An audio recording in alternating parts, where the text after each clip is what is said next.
As Grand Marshal, it is my proud honor to open these proceedings here now in the presence of students, faculty, officials and trustees, colleagues, honored guests, relatives, and friends.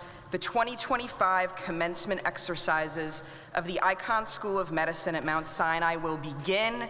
You may be seated.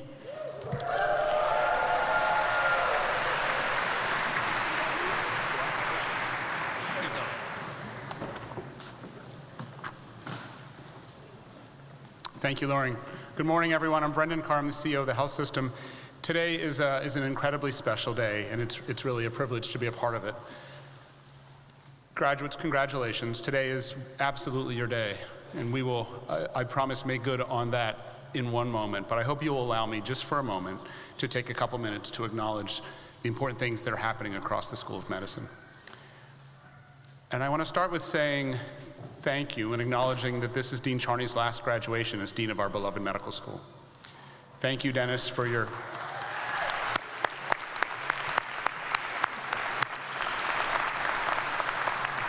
Thank you, Dennis, for your dedication to our MDs and our PhD trainees. Thank you for a career spent shaping the world around you, for hiring me as chair of emergency medicine 5 years ago, and most of all for your friendship and support as I've transitioned into the CEO role over the last year. The mark that you have left on this institution and on the world is enormous. Your love for this place and for what it stands for is incredible and humbling. We all owe you a debt that we'll never be able to repay. And since the embargo was lifted just an hour ago at 9 a.m., it's my pleasure to tell everybody here that Dennis has been named to Time's 100 list celebrating the most influential and important people in science and health. It's really an amazing honor.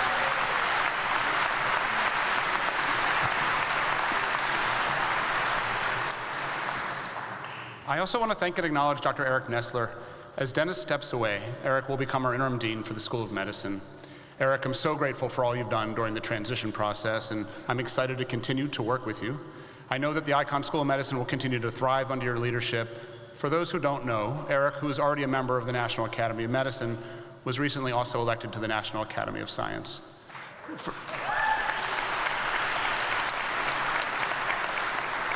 For the non-scientists, the non-physicians in the group, that's the equivalent of being in the Football and the Baseball Hall of Fame. People don't do it. Eric, it's enormous. We're so happy for you, we're so proud of you, and we're so grateful for everything that you give to Mount Sinai. And I want to acknowledge Dr. Evan Flato. Evan is an internationally recognized shoulder surgeon. He's the past chair of our Department of Orthopedics, and he's the past president of 2 of our hospitals. And he now serves in the role of the Dean for Clinical Affairs. Evan, your leadership as the clinical face of our academic departments is critical to the future of the organization, and it is very, very deeply appreciated. Thank you. Last, and certainly not least, in fact, the reason we're all here today is because of our school leadership. And I'd like to thank that amazing team headed by Drs. Thomas and Dr. Filizola, but as you all know, especially the front row seats here, that team is so much bigger, so much more important. There's amazing depth, and there's amazing folks that really contribute to the mission. Now, my favorite thing to do at a graduation is to acknowledge the parents and the families and the friends who serve as the support infrastructure to this extraordinary next generation sitting before us today. Thank you from the bottom of my heart, from the bottom of our hearts, for making them who they are. Their graduation is a testament to your love and to your support. I think your support system deserves a round of applause from you guys.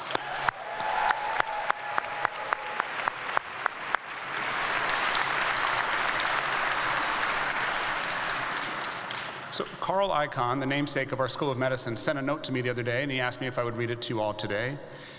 He wrote, "You should be so proud of this achievement. Medical school is demanding, and yet you have persevered. There's no doubt that the Icahn School has provided you with the best training, and I wish you all the success and all the luck in the future." Which brings us to, finally, graduates. I'm honored to join you today and to say, on behalf of the team, as we get started into what's going to be a fun couple of hours, congratulations, class of 2025.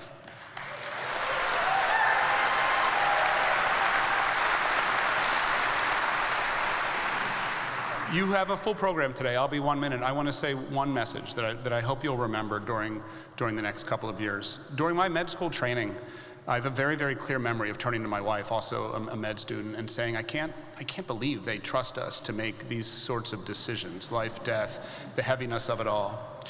And she looked back at me and said, but I wouldn't want anyone to make them that didn't feel it as much as we do, that didn't care about them as much as we do. And that stays with me. I tell you this because I want you to remember that, that the world needs physicians, the world needs researchers, but the world also just needs caring. It deeply needs people that are committed to each other. You know what's going on out there. The nation is divided, trust is eroded, healthcare is at a crossroads, the path forward is uncertain. You have the tools to address the world's most challenging problems. We need resilient, optimistic, compassionate leaders in clinical care, in research, and in education so that we can focus on our true north of caring for our patients, taking care of the communities and the neighborhoods that we come from, and really leading the world. They look to us to chart the path forward, and we cannot let them down.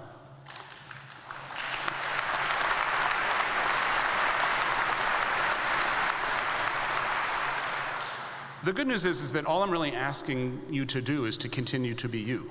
Keep asking the hard questions. Keep taking the time to feel the pain and the suffering and the fear that your patients feel, and use that. Channel that into the solutions and the opportunities and the service of the greater good. You arrived this way. We hope that we've given you a strong foundation and we've shaped your clinical judgment. We hope that we've supported your curiosity and your commitment to caring to the world around you. But you came in this way, and we had a little piece to play. They did most of it before you got here. So thank you. We're incredibly proud of you. Please continue to make us proud. We have every expectation of great things to come from you. Congratulations, class of 2025.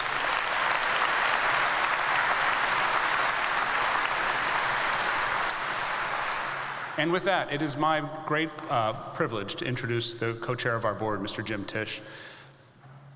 I'll thank him for giving me the job of a lifetime as he steps up here to give you guys just a couple remarks.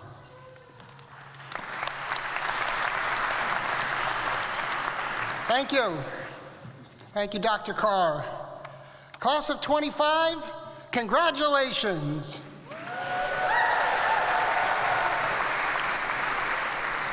On behalf of the Board of Trustees, I want to tell you how proud we are of your achievements, and for really good reasons.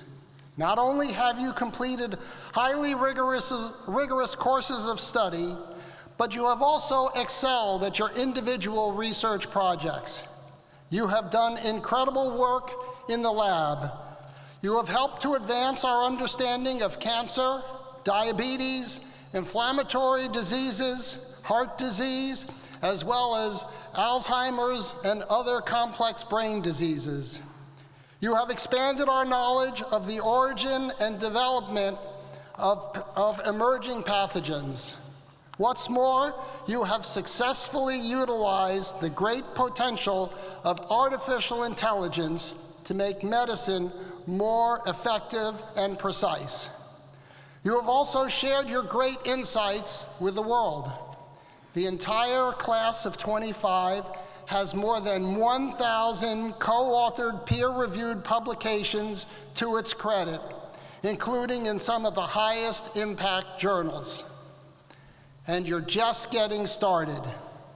But just as important, medical graduates, you have proven that you have the compassion, the caring, and the commitment to be physicians. You are ready to apply your expertise whenever and wherever it is needed to heal all those who are ill. These values that you have embraced reflect the very essence of what it is to be a physician. They are as important as anything you have learned from a textbook.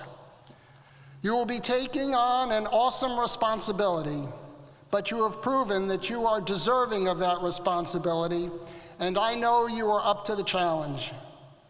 Graduates, on this day of celebration, I see a parallel between your dedication and outstanding achievements and those of the Icahn School of Medicine at Mount Sinai under the extraordinary leadership of Dr. Dennis Charney.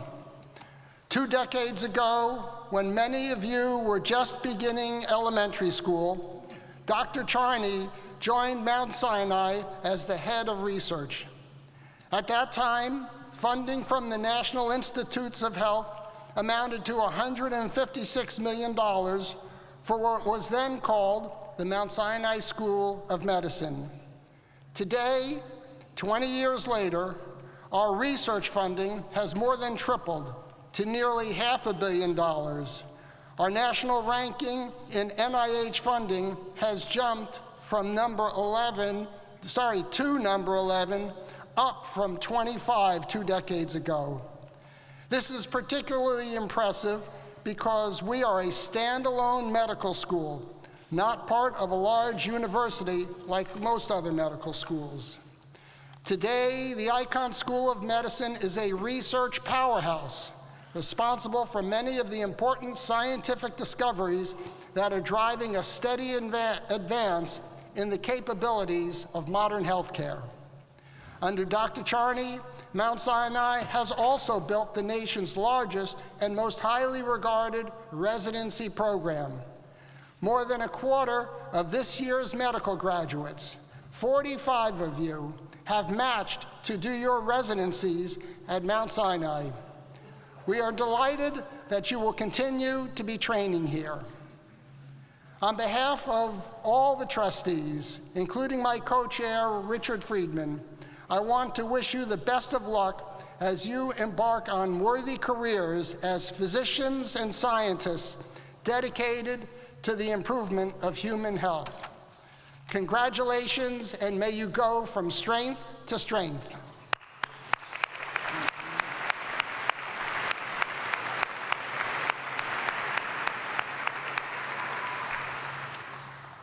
After 18 years of inspiring leadership, Dr. Charney will soon be stepping down from his role as dean. We owe him a debt of gratitude for all that he has accomplished.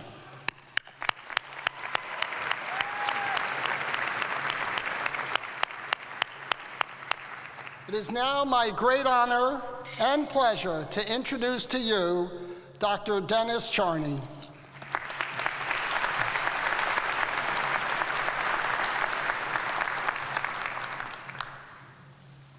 Thank you.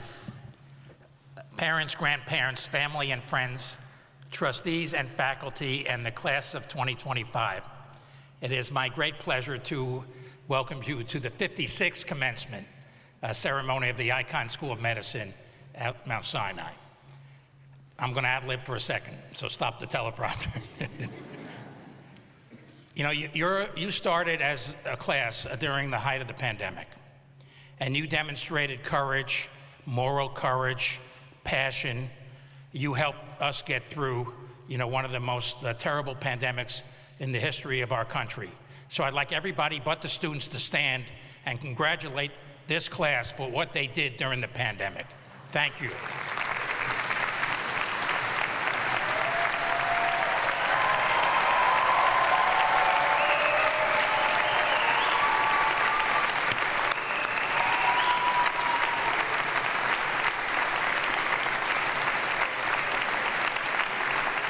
Thank you.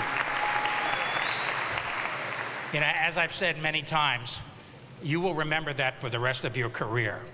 You'll remember the courage that you demonstrated, and believe it or not, you will look back on what you did during that time, not only with pride, but it will tell you that what you can do when you face adversity later on in career and life, which you will, because we all do. Like for you, this is a special moment for me. This is my 18th and last commencement as your dean. Class of 2025, the torch is being passed to you as the next generation of leaders in medicine and science. Now, why do I know this to be true? I know this because I am aware of your accomplishments. As you have heard, you have made important scientific discoveries relevant to understanding human disease. And I know you are passionate advocates for human rights and equal opportunity for everyone. Let's applaud based on that.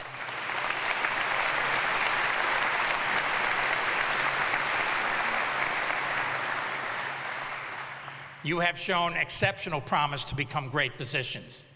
And as physicians, I know you will be the healer your patients and their families need and deserve. And I know you will do everything possible for your patients when conventional treatment fails.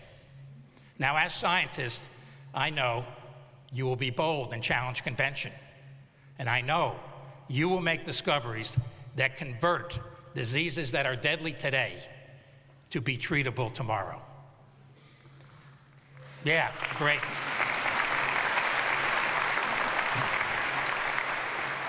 We need you to do that. You're the next generation.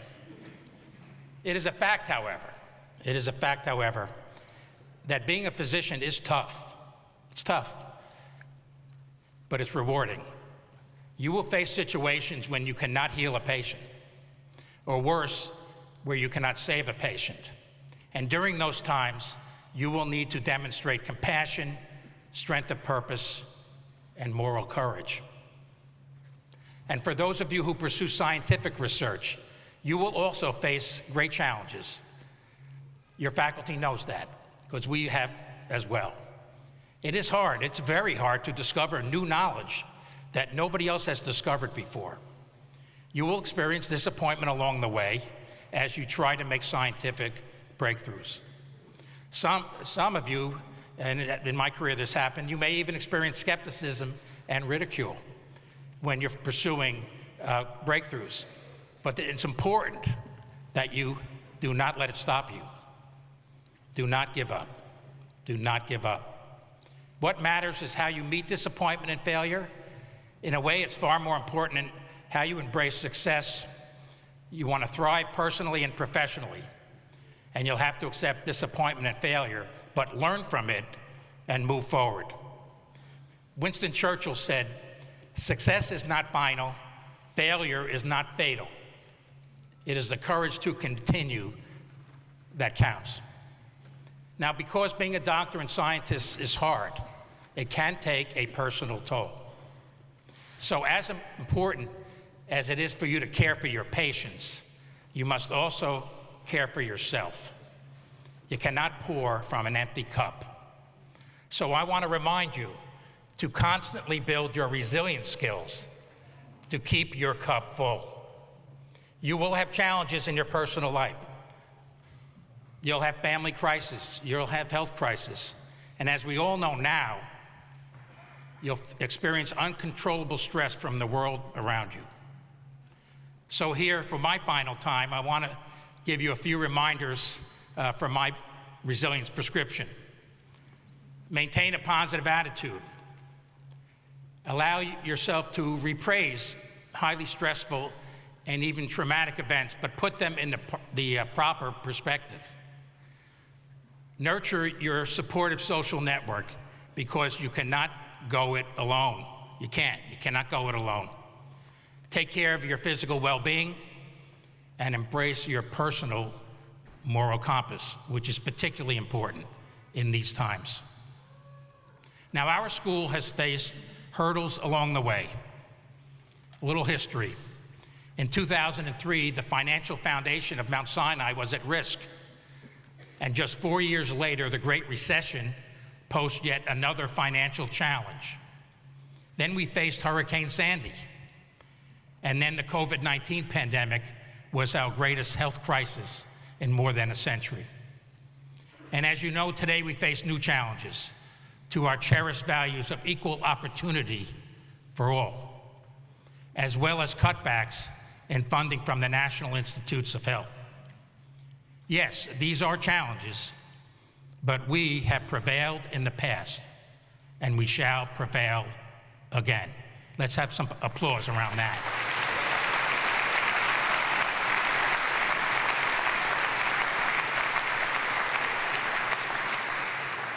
Now, because being your dean over the past 18 years has been one of the joys of my life, my own research has thrived, and I have witnessed the awesome accomplishments of our students, you, the leadership of our brilliant faculty, celebrated our scientific breakthroughs, and the cures, yes, cures, we have delivered for so many patients locally and around the world. And during this time, there have been many joys in my personal life. I have much to be thankful for. All 9 of my grandchildren, believe it or not, were born during these 18 years. But like all of you, I have experienced stress and sadness in my personal life. We did lose one of our grandchildren to a rare genetic disorder. In 2016, I was shot. I was a victim of violent crime, and it was an attempt to murder me, but I fully recovered. And I have become a cancer survivor, too.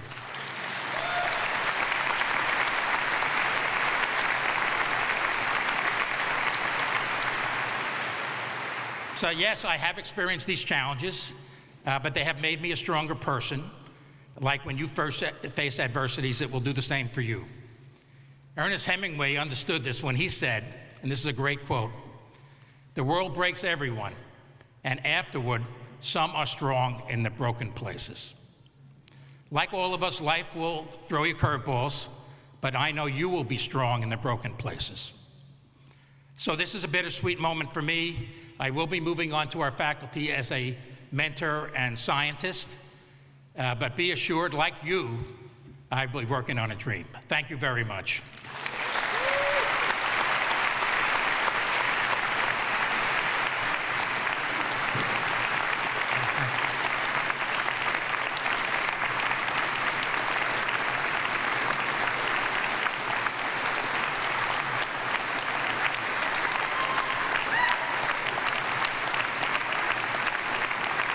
Thank you.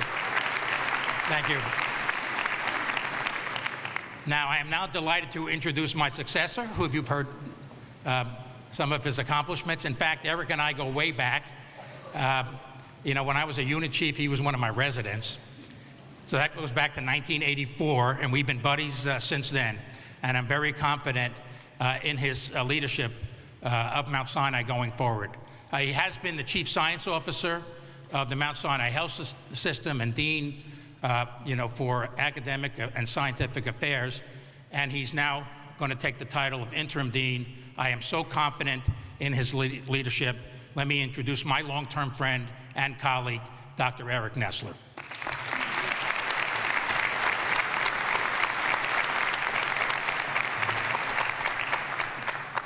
Thank you, Dean Charney. Class of 2025, family, friends, faculty, Dr. Carr, Mr. Tisch, trustees. It is with a deep sense of honor, gratitude, and commitment that I address you today. Parents and grandparents, I speak for our entire faculty when I say that we share your pride and joy. We fully appreciate the years of nurturing, the long labor of love that was required to bring your children to this great day. Thank you. Now, class, it's your turn to stand, please. Face the back of the auditorium and thank your relatives and friends.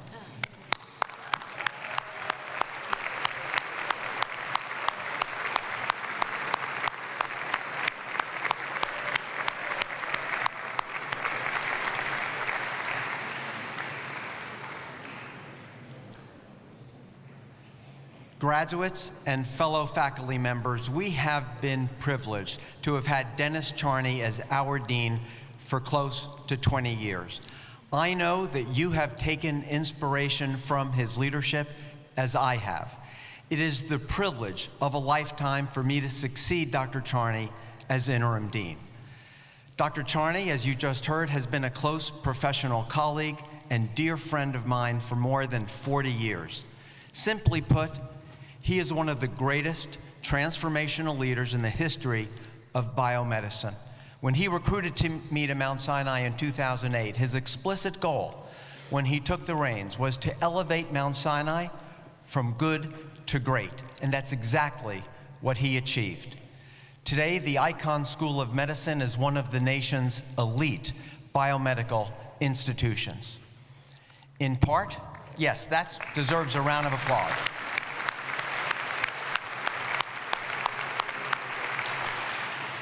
In part, this has been the result of Dennis's ability to motivate everyone, myself very much included, to give their very best, to aim high, be bold, take chances, and build innovative, world-changing programs.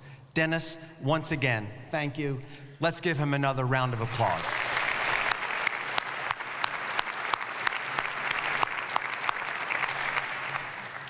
Science has always been at the core of our transformative strategy. We have recruited brilliant scientists and physicians from around the world who engage in groundbreaking research and clinical care and teach and mentor our graduate and medical students and other trainees. Today's graduating students have advanced our understanding of complex brain disorders, identified causes and treatments for cancer, diabetes, and inflammatory disease, and solved the pathogenesis of infectious agents. Our graduate and medical students have published in the world's most influential scientific journals. We are all so very proud of the entire graduating class.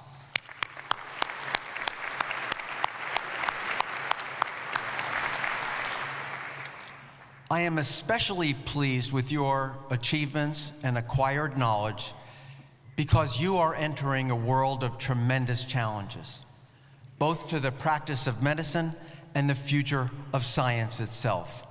As we've heard, the National Institutes of Health, by far the world's most important sponsor of biomedicine, has announced cutbacks in its research funding. This is a threat not only to scientific progress, but also to the future of our healthcare, as well as to a vibrant U.S. economy. After all, science is the very foundation of medicine. It is thanks to science that we are all able to gather safely here today. Because of science, much of it done by our school, stopped the COVID-19 pandemic in its tracks. Science is the reason that many of you are blessed to have your grandparents sharing in your joy today. In my parents' day, it was all too common for men in their 40s or 50s to die of a sudden heart attack. Thanks to the work of geneticists and biochemists, cholesterol-lowering statins and blood pressure medications enable tens of millions of Americans to reach a healthy old age. Disease knows no political party. It strikes everyone. As physicians and scientists, our allegiance is to humanity, to apply biomedical research to better understand disease so that we can end suffering, heal patients, and save lives. Science should never be politicized, not by the left, not by the right, not ever.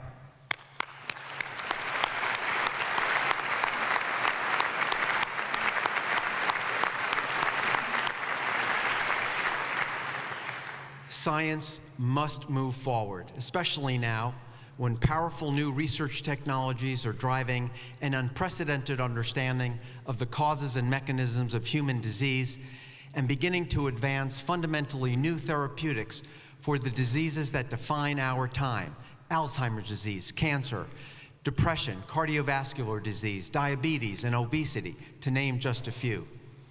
These advances mean that your clinical practice a decade from now will be unrecognizable by today's world. At the Icahn School of Medicine, we are resolute in our pursuit of new scientific knowledge that will unlock novel ways to conquer disease. We have crafted a bold strategic plan for research that will advance our clinical care and education enterprises. First, we plan to rewrite disease classifications that will fully encompass the entire spectrum of clinical data. Second, we will use this new diagnostic knowledge to drive precision treatments and cures for our patients based on the underlying biology of their individual illness. This will include gene and cell-based therapies, regenerative medicine, and innovative surgical procedures. Third, our newly gained knowledge will also make it increasingly possible to prevent disease in the first place and promote and extend healthy life. We call this proactive precision medicine. Today, we also face challenges to our social values of providing equal opportunity for everyone in all we do. Let us remember our roots. The Mount Sinai Hospital was founded about 170 years ago to provide care to those who were turned away elsewhere because of their religious faith, and to employ talented health professionals who also face discrimination. It is in our institutional DNA to combat bias, promote health equity, and create opportunity. We are proud of our track record of welcoming people from all backgrounds and giving everyone the tools to thrive. We will continue to abide by these guiding principles.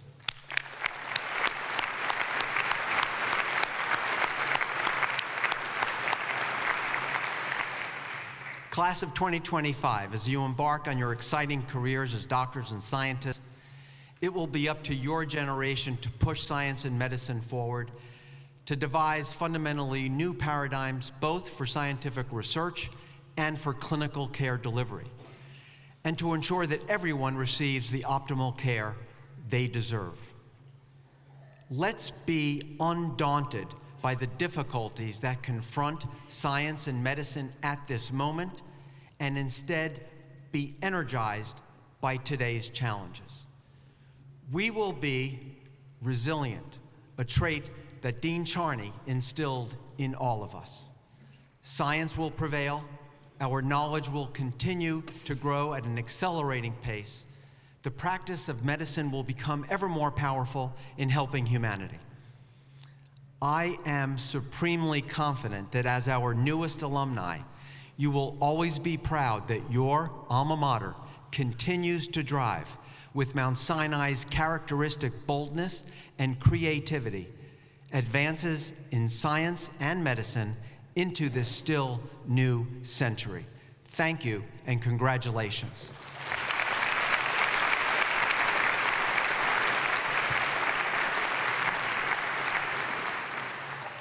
It is now time to present honorary degrees to distinguished leaders of our field. Our first honorary degree recipient is Mary Woolley, President and CEO of Research America, and I have the honor to present this degree. Ms. Woolley, will you please step forward?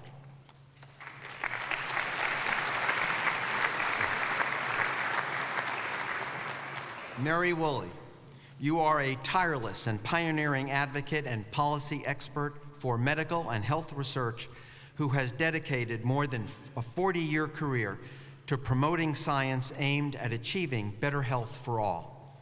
Under your leadership since 1990, the nonprofit organization Research America has been transformed.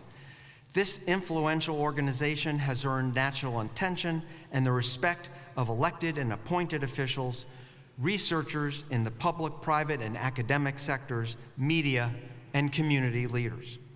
A native of Chicago, you received your Bachelor of Science from Stanford and a Master of Arts from San Francisco State University. You served as San Francisco Project Director for the then largest ever NIH-funded clinical trial, and as Administrator, and then Executive Director and CEO of the Medical Research Institute of San Francisco before joining Research America. You have a 35-year editorial and publication history in science advocacy and research-related topics in renowned medical journals, and your op-eds and letters to the editor are published in newspapers and magazines from coast to coast. You are a sought-after speaker who is frequently interviewed by science, news, and policy journalists. The recipient of many important awards and honors, you serve on influential medical and research institutional boards and committees, including at NIH and NSF, and have been elected to many organizations, including the National Academy of Medicine, where you served multiple terms in leadership positions. Mary Woolley, you are an heroic advocate of science and have dedicated 40 years of your life and career to raising awareness of the impact of research on the health of people in the United States and around the world. For bravely standing up for science, discovery, and innovation, and strengthening countless life-saving scientific efforts, it is a privilege to confer upon you the degree of Doctor of Humane Letters, honoris causa.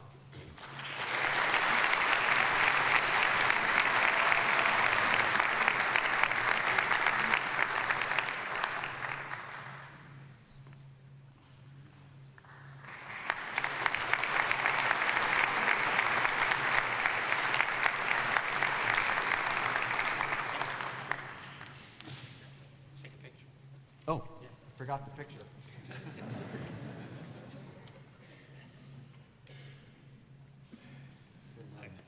I'm still learning. Our second honorary degree recipient is a very special one, the degree of Doctor of Science presented to our own Dr. Dennis S. Charney.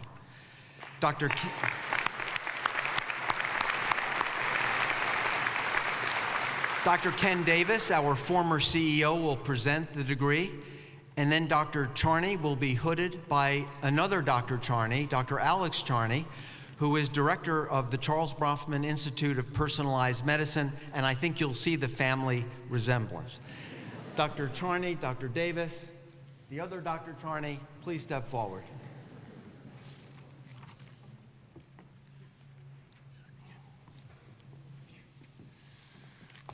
Hello, everybody. Before we run the teleprompter, I want to make a few personal remarks about Dennis. Dennis and I, this is off script. Dennis and I have been friends for 50 years. We met in 1975. He had written this incredible paper on how neurotransmitters could produce depression.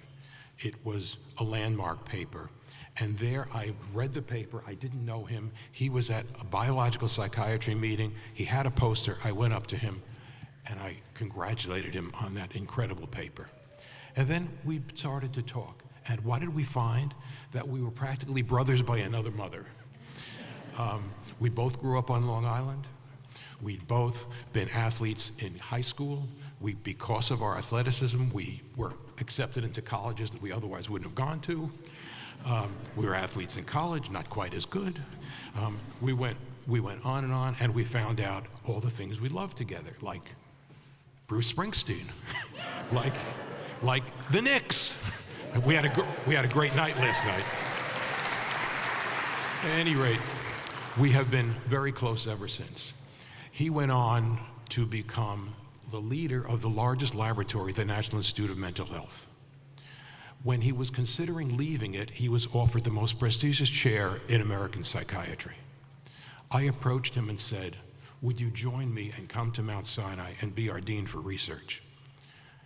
The decision was a very, very difficult one. The most prestigious chair in psychiatry versus a medical center that at that time was having a lot of fiscal problems. And he chose his friendship to me over the prestige of that job. And I will be forever grateful. And so should Mount Sinai. So, with that in mind, which was the most important things I'm going to say, and that was off script, now let me read the citation. Dr. Dennis Charney, you are a visionary leader in medical education and an unwavering champion of rigorous translational science that improves patient care. You are also a renowned expert in neurobiology who has made fundamental contributions to our understanding of anxiety, fear, depression, and resilience. In your more than 2 decades at Mount Sinai, you have cultivated a supercharged environment where the best and brightest in biomedicine challenge the limits of science and medicine and deliver new treatment options for patients here and around the world. You are President for Academic Affairs for the Mount Sinai Health System and the Ann and Joel Ehrenkrantz Dean of the Icahn School of Medicine, a role from which you will step down this year. Your tenure is renowned for cultivating and attracting exceptional faculty who are also innovative researchers and educators. Across the biomedical sciences and by transformational investment in computational biology, genetics, artificial intelligence, information technology, and entrepreneurship. Under your leadership, our medical school, the sole medical school partner within the Mount Sinai Health System, now has one of the most expansive training and research footprints in the nation and is consistently one of the top recipients of NIH funding. After completing your undergraduate degree at Rutgers University and medical degree at Penn State, you began your career at Yale University as professor of psychiatry for 10 years. You also chaired the influential National Institute of Mental Health Board of Scientific Counselors in 2000. The Institute recruited you to head its large mood and anxiety disorder research program and experimental therapeutics and pathophysiology branch before you joined Mount Sinai in 2004. A prolific and innovative researcher in your own right, your work led to more and faster treatments for treatment-resistant depression, post-traumatic stress disorder, opioid withdrawal, and panic disorder, as well as Rejoin, the first FDA-approved digital treatment for depression. Your work establishing ketamine as a rapidly acting antidepressant is hailed as one of the most exciting developments in depression treatment in the last 50 years. One of the most highly cited medical researchers in the world and a prolific author of seminal texts in psychiatry, you are also a member of the National Academy of Medicine and are recipient of many prestigious awards and honors. Dr. Charney, you are dedicated your career to empowering the intersection of science, medical education, and patient care, and have driven transformation in academic medicine and biomedical research during our era. For your legendary contributions to the Icahn School of Medicine, the careers of thousands and countless patients, it is a privilege to confer upon you the degree of Doctor of Science, Honoris Causa.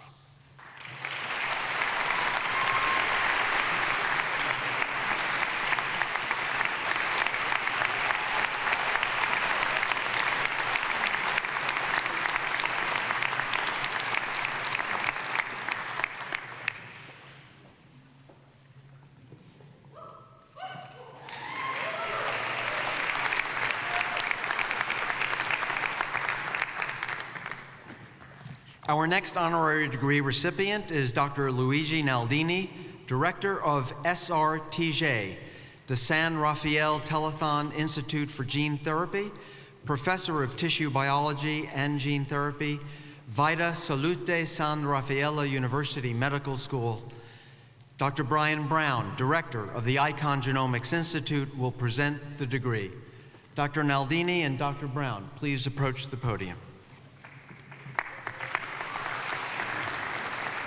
Luigi Naldini, the era of gene therapy is upon us with better treatments for many devastating diseases, and we have arrived here thanks to your pioneering work in establishing one of the key delivery vehicles for gene therapy, the lentiviral vector. 3 decades ago, you had the idea to turn HIV into a way to deliver genes to provide better treatments. This was in the 90s when HIV was ravaging the world, and it seemed like an impossible task. But you found a way to do it, and you took the lentivirus from the bench to the bedside. Your lab iterated, constantly improved not only its efficacy, but also its safety.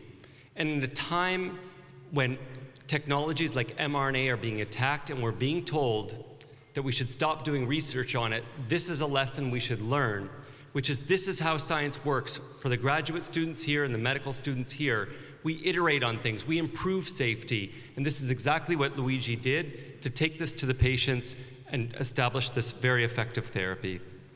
You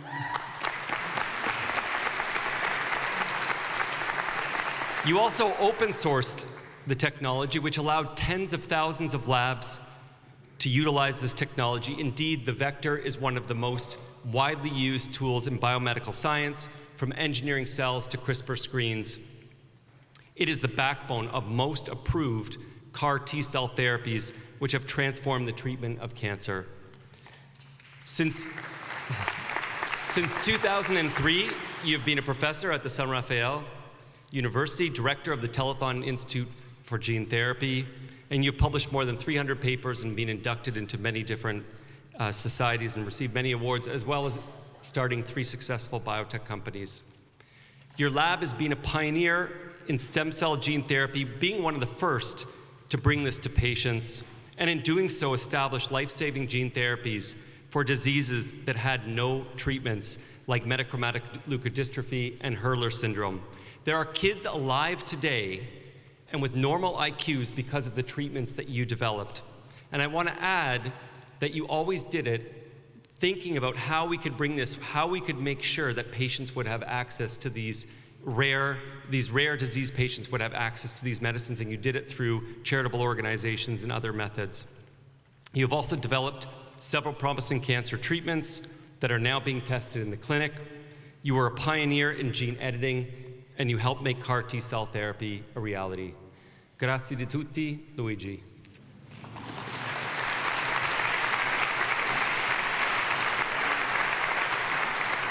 I'm not going to compete with Brian's Italian, but let me say, Dr. Naldini, for your role in establishing and transforming the field of gene and cell therapy, and for lighting the way for the development of treatments for genetic diseases, cancer, and other conditions that greatly impact the health of people around the world. It is an honor to confer upon you the degree of Doctor of Science, honoris causa.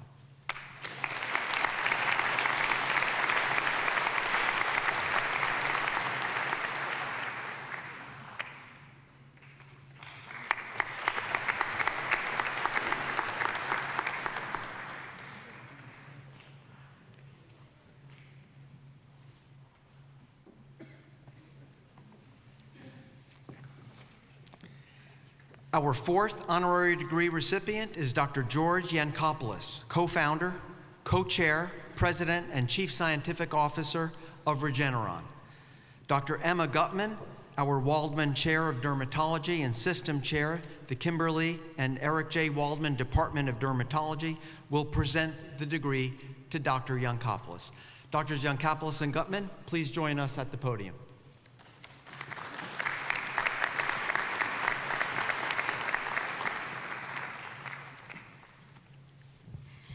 So this is very special to me just because he's an incredible scientist, really a rock star of science and innovation, and we became friends.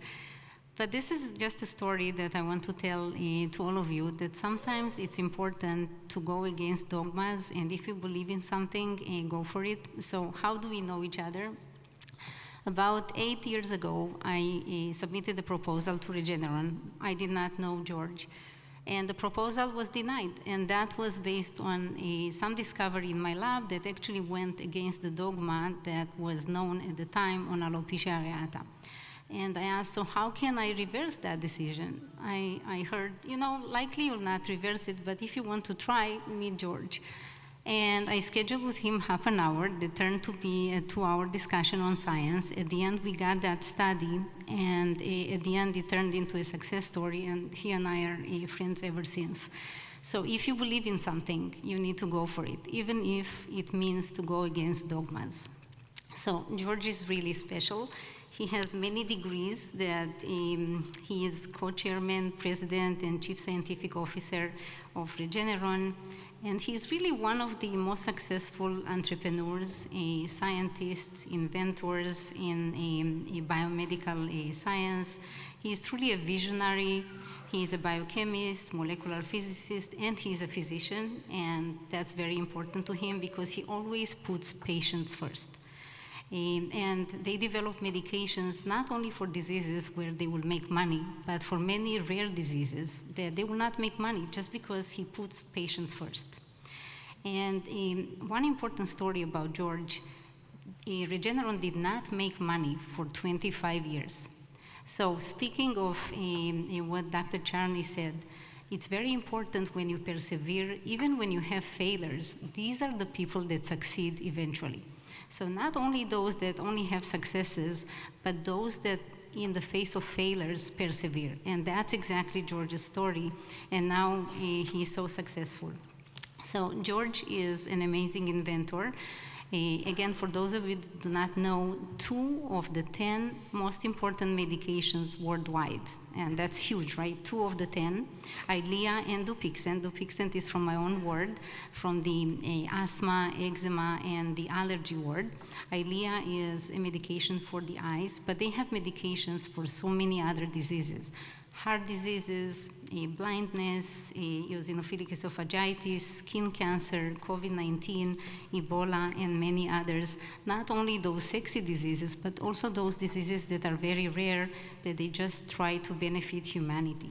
So they brought so many medications to the market and many more to come for so many diseases, benefiting really many hundreds of millions of patients worldwide. George was inducted very early to the National Academy of Sciences in 2004. He won numerous awards, very prestigious awards, both in medicine but also in the biotech industry. Something very dear to my own heart as an immigrant. He is a first-generation Greek American who is a product of New York City education, public education. He attended only public schools, and he attended Bronx Science, where he was the valedictorian.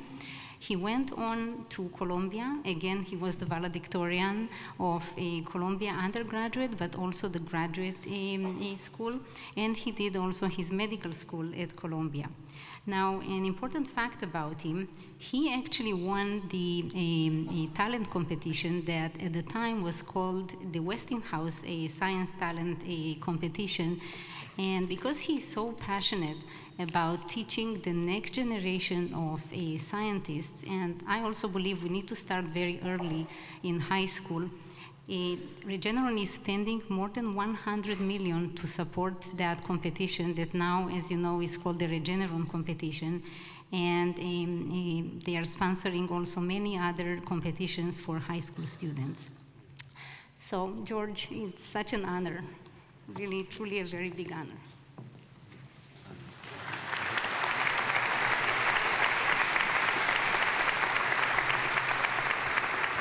Dr. George Yankopoulos, for your pioneering work to develop life-saving therapies through biochemistry and molecular biology, for catalyzing the biotech sector to develop products and solutions that improve human health around the world, and for inspiring future generations of discoverers to follow your path into science. It is a tremendous honor to bestow upon you the degree of Doctor of Science, honoris causa.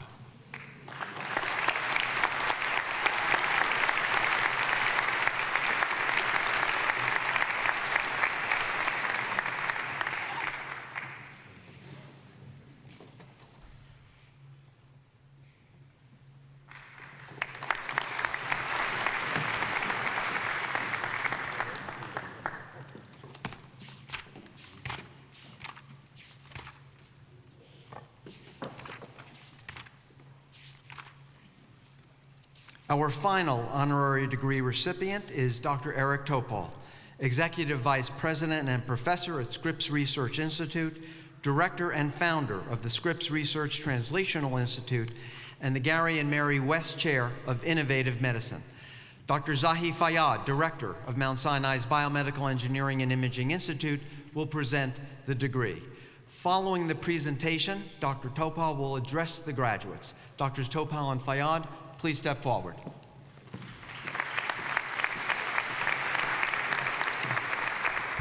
Okay. Dr. Eric Topol, you are a pioneering scientist, cardiologist, an author and a visionary leader in biomedical research who has transformed the therapeutic landscape for millions of cardiovascular patients around the world. In the laboratory, you pioneered development of many medications that are routinely used in medical practice, including Plavix, Angiomax, and Neopro, and have led clinical trials in more than 40 countries that involve more than 200,000 patients. Your recent principal scientific focus is genomic and digital tools and the use of AI analytics to individualize medicine. You serve as Executive Vice President of Scripps Research, the largest nonprofit biomedical research institute in the United States.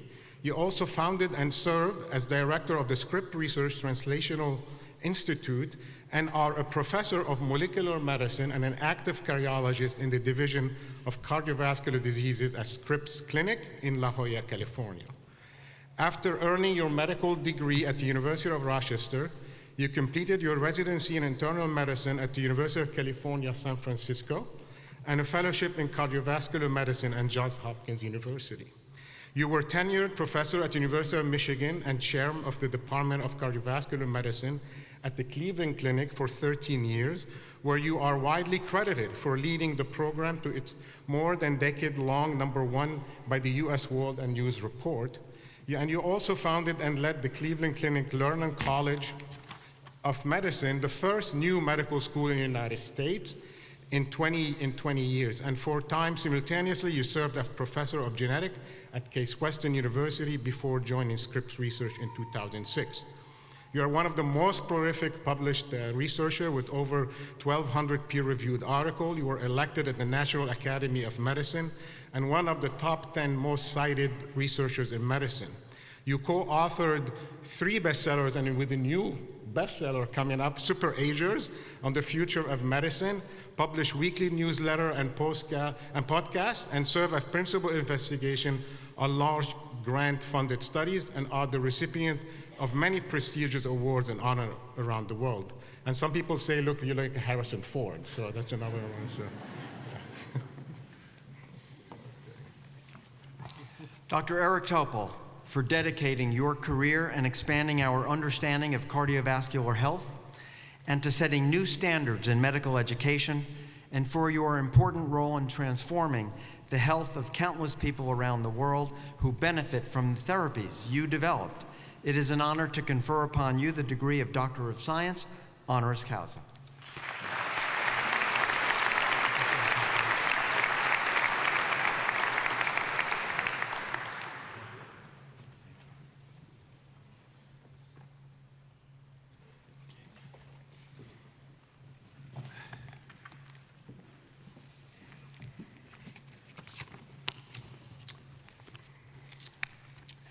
Dean Charney, Dr. Nessler, faculty, the honored graduates of the class of 2025, proud parents, families, and friends, congratulations to the class of 2025.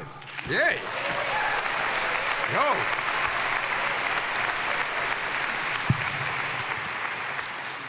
What a stunning achievement, a momentous milestone in your lives.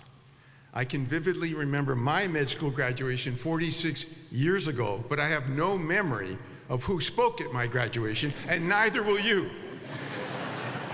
So I will be brief in my remarks. It is a profound honor to stand before you today, the commencement of the next chapter in the distinguished history of the Mount Sinai School of Medicine. You, the graduating class, have reached the culmination of years of rigorous study, unwavering dedication, and the pursuit of knowledge that has prepared you to enter the noble profession of medicine. As you stand on the threshold of your careers, ready to make your mark in the world, I want to reflect with you on three fundamental pillars that will undoubtedly shape you and the future of healthcare: curiosity, artificial intelligence, and truth. These concepts, seemingly distinct, are in fact deeply intertwined, forming the bedrock upon which progress in medicine is built and patient care is delivered with excellence, innovation, collaboration, and unwavering commitment to health equity, values deeply ingrained in the mission of this esteemed institution. I might mention that my best friend, Paul Tierstein, and his father, Alvin, the noted pulmonologist, the second-year med school auditorium is named after him, are both products of this great medical school. The journey of medicine, from its ancient roots to the sophisticated landscape of today, has been propelled by an insatiable human desire to understand the intricacies of life and the mechanisms of disease. This inherent drive, this fundamental curiosity, is the spark that ignites the flame of discovery. Consider the serendipitous discovery of penicillin by Alexander Fleming, a result of his keen observation of mold inhibiting bacterial growth, or the decades of basic research into RNA that laid the groundwork for the rapid development of a highly effective mRNA vaccines against a global pandemic. Many of the transformative medicines and technologies that we now take for granted, such as the revolutionary CRISPR genome editing system, the GLP-1 drugs like Ozempic, inspired by a Gila monster venom, originated from fundamental, curiosity-driven research, often without an immediate therapeutic application in sight. This highlights the often unpredictable yet absolutely vital nature of pursuing scientific inquiry for its own sake. But curiosity is not confined to the laboratory. It is equally essential in the daily practice of medicine. For clinicians, curiosity distinguishes between a routine, almost automatic approach and a practice filled with anticipation for new challenges, learning opportunities, and the unique individuals they encounter. At a recent clinic visit, the wife of a patient asked, "Is it okay for him to continue with his moderate drinking?" I could have said yes, but I asked, "What is moderate?" She replied, 2 tequilas and 6 beers a night. I thought she was kidding. A curious physician is more likely to engage deeply with their patients, asking open-ended questions and truly listening to their stories, not interrupting, to get a deep understanding of their concerns. No less a thorough physical exam and the essential laying of hands, the intimacy of human touch. This all cultivates empathy, trust, and strengthens the crucial patient-doctor relationship by demonstrating a genuine interest in the patient's unique experiences and concerns. The patient knows if you care. As Francis Peabody wrote, the secret of the care of the patient is in caring for the patient. As you embark on your careers, remember that medicine is a vast and ever-expanding universe of knowledge, and you will never be fully trained. As Albert Einstein wisely noted, I have no special talent. The important thing is not to stop questioning. Curiosity has its own reason for existing. This spirit of inquiry fuels a continuous learning mindset, which is absolutely indispensable in a field as dynamic and rapidly evolving as medicine. When I started a new medical school in 2004 at Cleveland Clinic, the goal was to nurture curiosity. That certainly got a jolt when the school offered free tuition. Yeah. During my medical school education at University of Rochester, my mentor, Arthur Moss, taught me to read biomedical journal articles every day for at least an hour, which I've been doing ever since. Let your curiosity be your guiding star, infusing your daily practice with experience and meaning.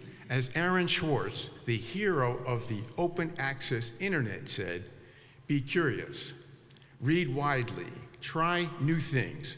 What people call intelligence just boils down to curiosity. Medicine is undergoing a profound transformation with a rapid advancement of AI. The first phase was in medical imaging, and we've learned that AI, machine eyes, can see things that humans will never see, like a retina photo being a gateway to almost every organ system in the body. Now, large language models are conversing with us and showing reasoning power, and as a result, your time looking at screens and functioning as a data clerk instead of caring for patients will be greatly reduced.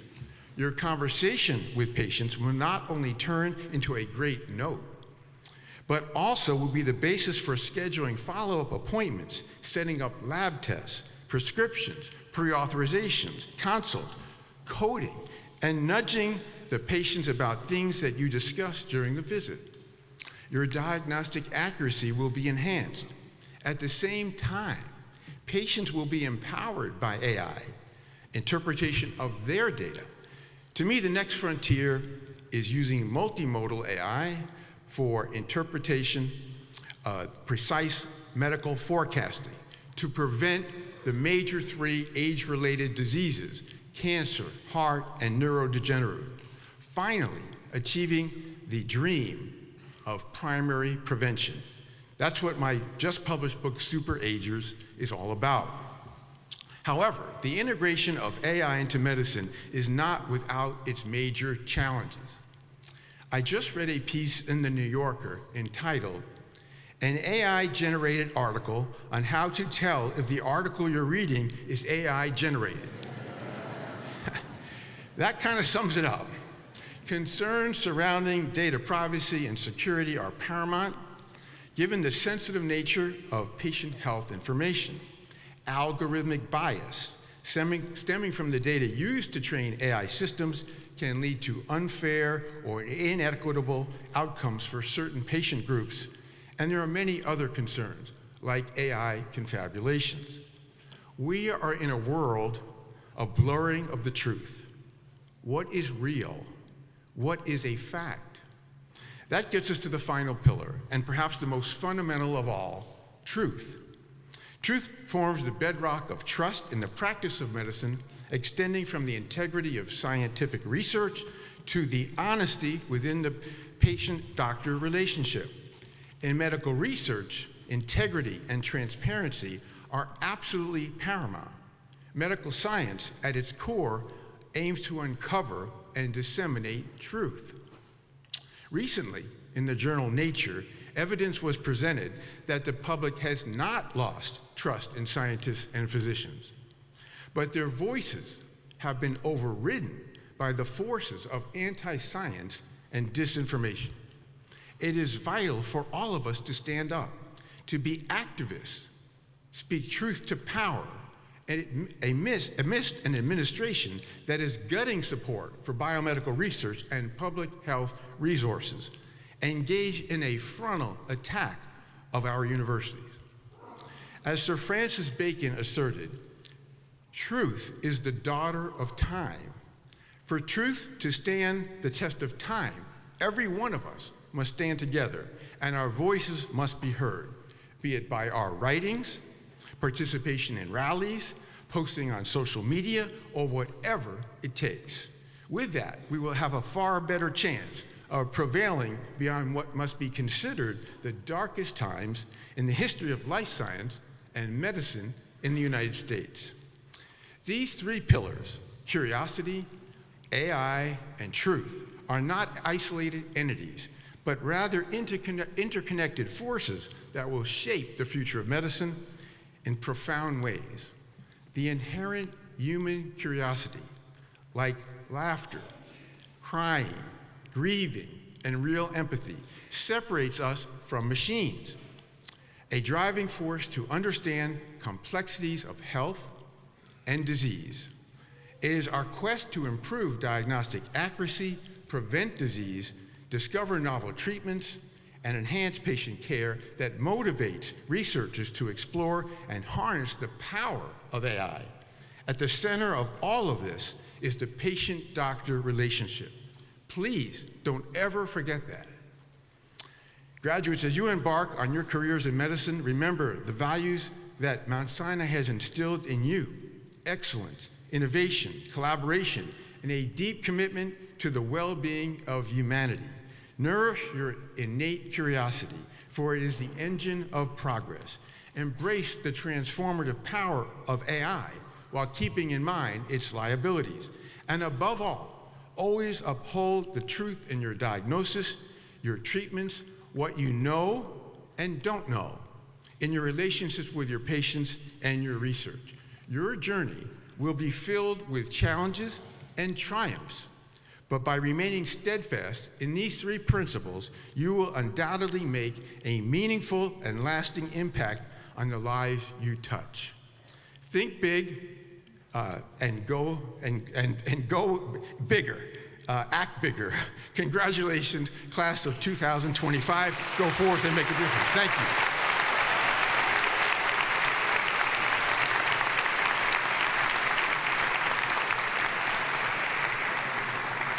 Thank you, Dr. Topol.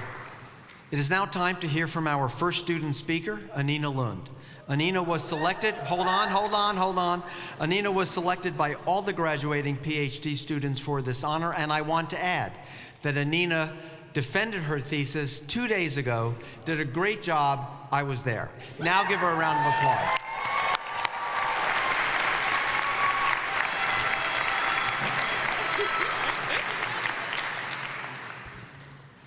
Distinguished faculty, honored guests, family members, and most importantly, my fellow graduates, today marks a significant milestone in our academic journey.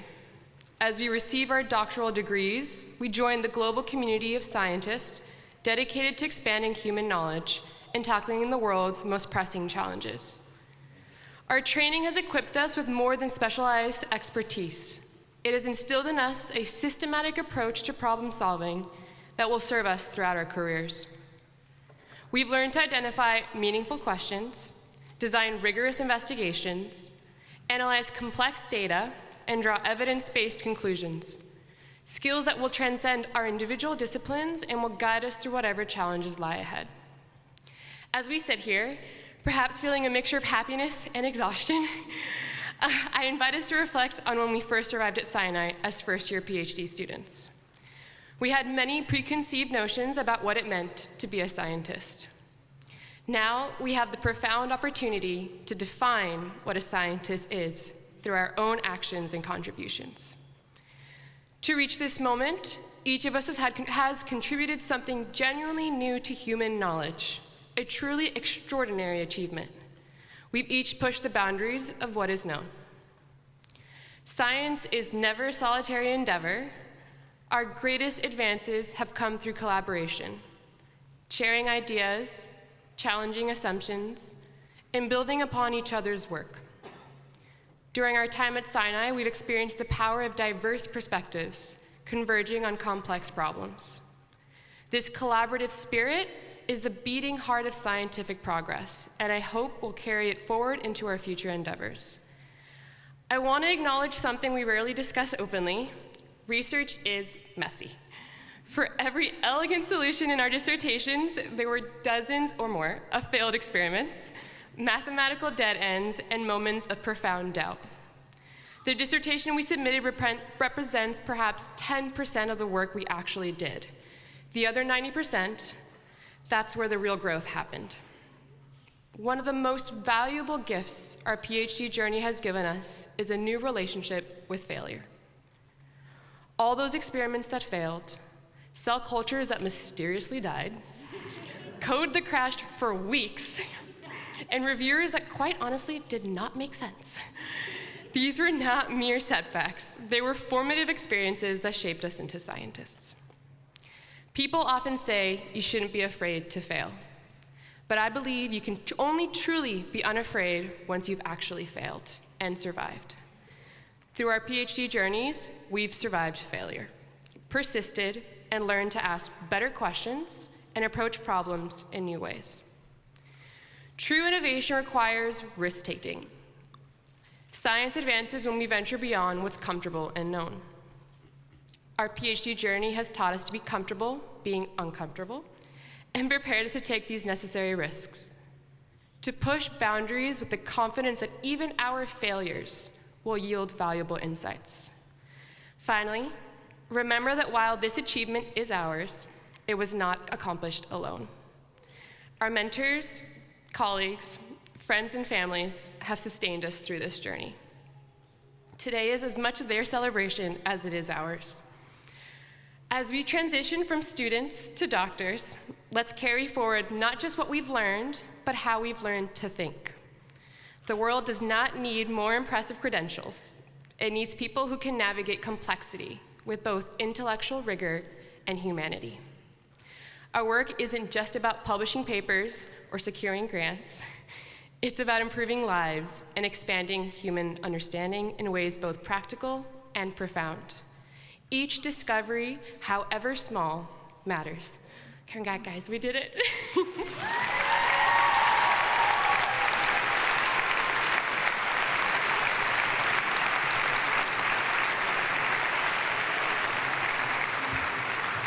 Thank you, Anina. Before we begin the awarding of degrees, we will ask the PhD doctoral candidates to take a pledge of professionalism. It is my pleasure to call to the podium Dr. Aya Osman, Assistant Professor, Nash Family Department of Neuroscience. Dr. Osman was selected by the graduating students for this honor. Dr. Osman, please come forward.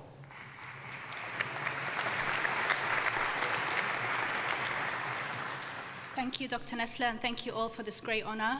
Before I begin the oath, I'd like to invite all PhD doctoral candidates and PhDs in the audience and those seated behind me to stand so we may all together dedicate and rededicate our commitment to our profession. The oath is printed on program booklet in page 53 for you to follow along.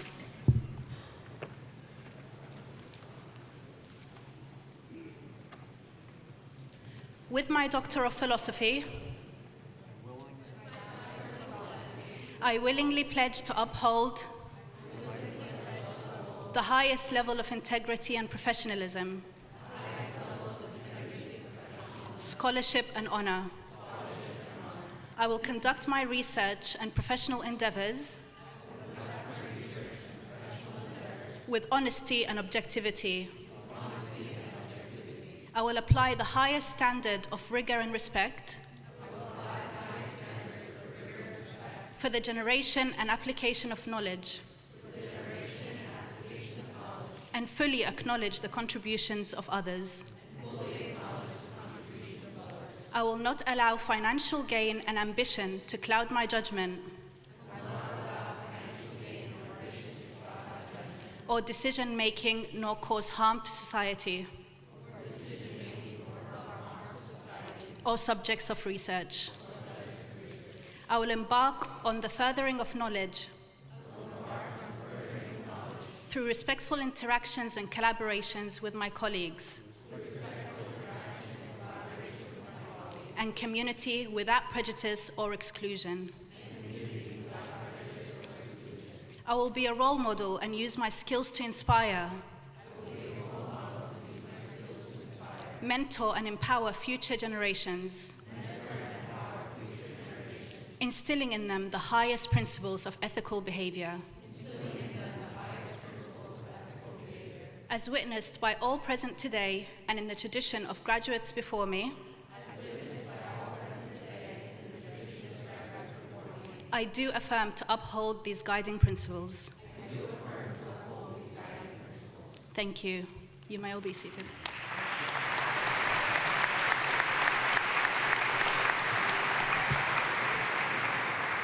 Okay, the next part of these commencement proceedings is the part you have been eagerly awaiting. Presentation of today's graduates from the Icahn School of Medicine with their hoods and diplomas. First, we will present the degree recipients for Doctor of Philosophy in Biomedical Sciences or Neuroscience, followed by the Doctor of Philosophy in Clinical Research. Dr. Paul Schlesinger, Senior Associate Dean for Student and Postdoctoral Affairs, will read the names of the PhD graduates. Dr. Marta Filizzola, Dean of the Graduate School of Biomedical Sciences, will present the graduates with their diplomas. Dr. Schlesinger and Filizzola, please come forward.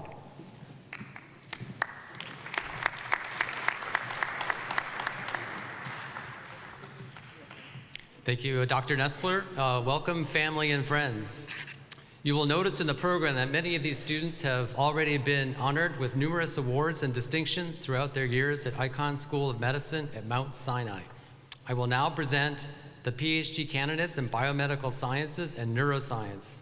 Those graduates who are with us today will be hooded by their dissertation advisor, whose name is listed in your program, or by Dr. Matthew O'Connell, Senior Associate Dean for PhD programs.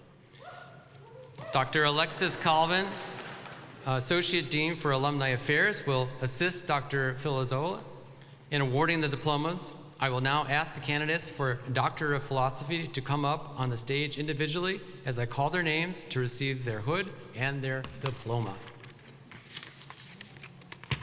All right, here we go. Christina Elizabeth Atanasoff.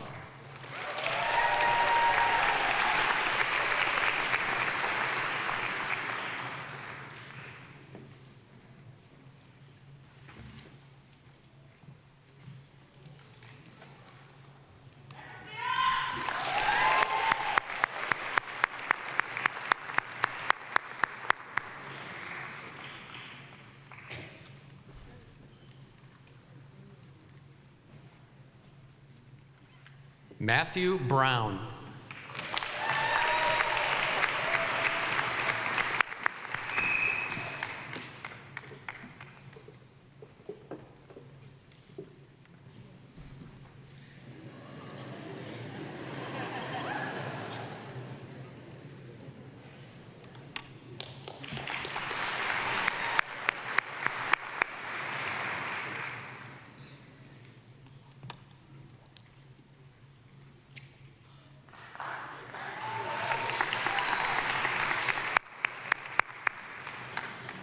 Lauren Anting Chang.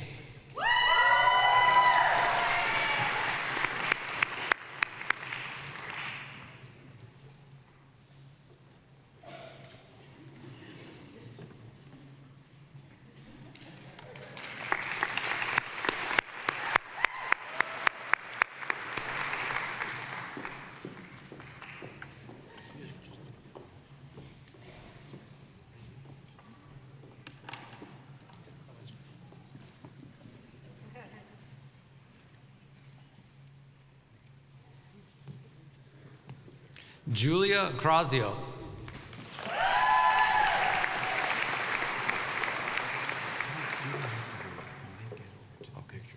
She told me to slow down. Yeah, okay.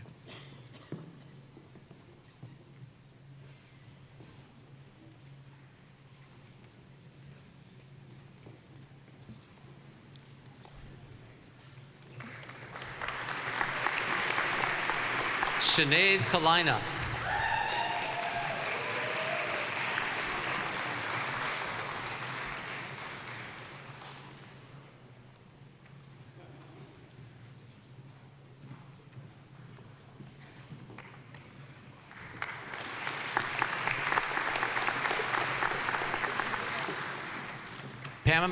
Pamela Devalle Perez-Negron.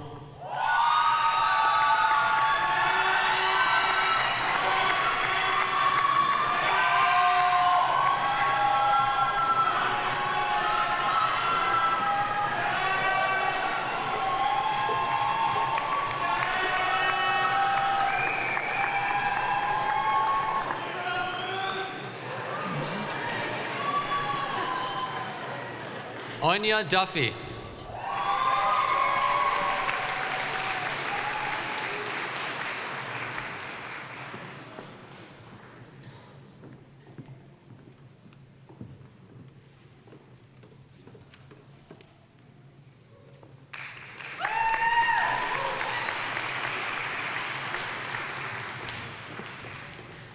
Tasneem Abdul Karim Mustafa Ibrahim.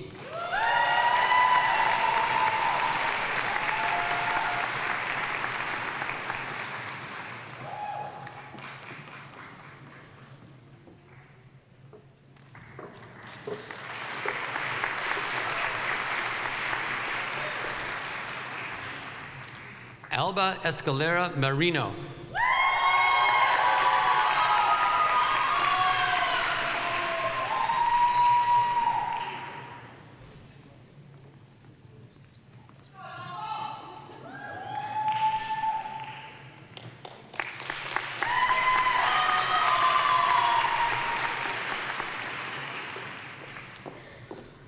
Danya Marai Figueroa Acosta.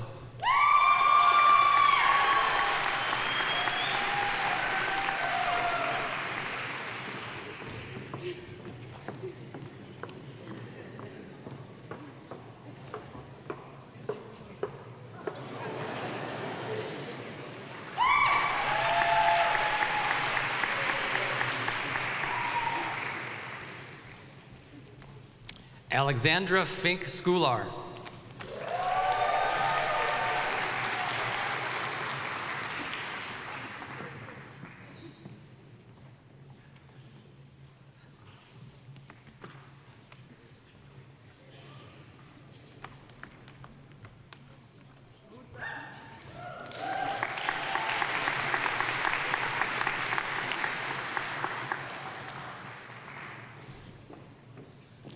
Jacob William Glickman.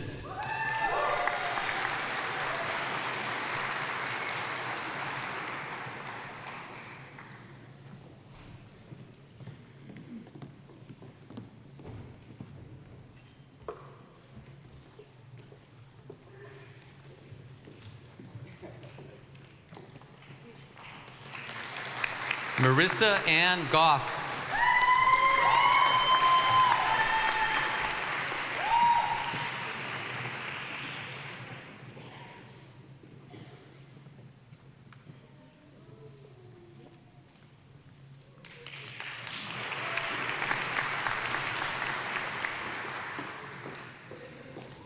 Griffin David Haas.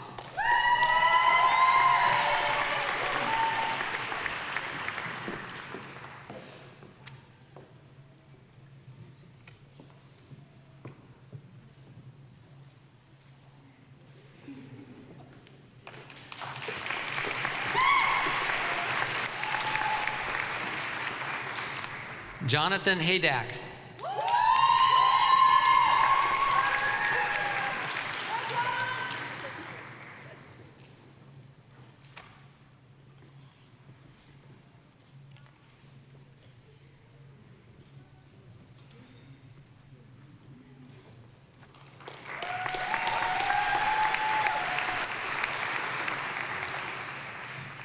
Brittany Hemmer.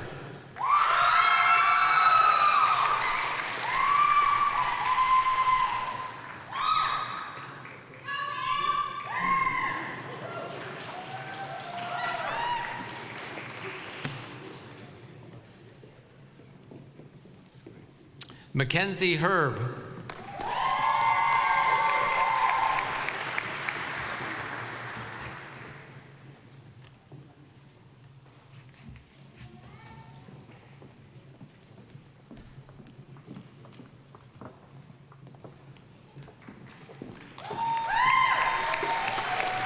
Emily Megumi Hicks.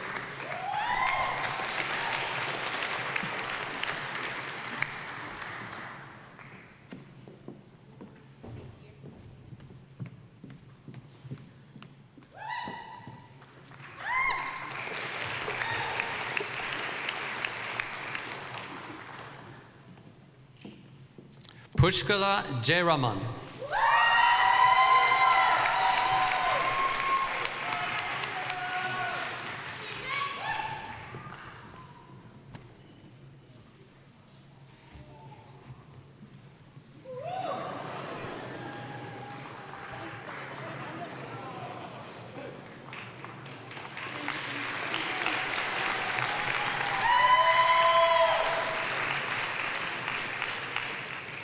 Michelle Kim.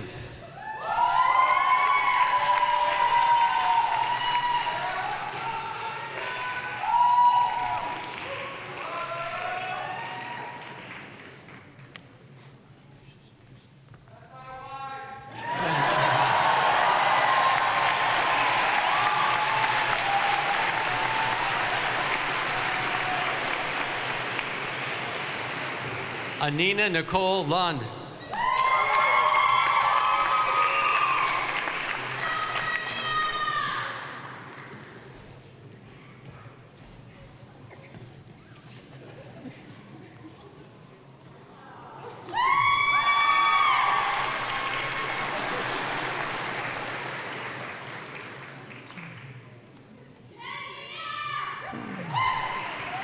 Thelma Mashaka.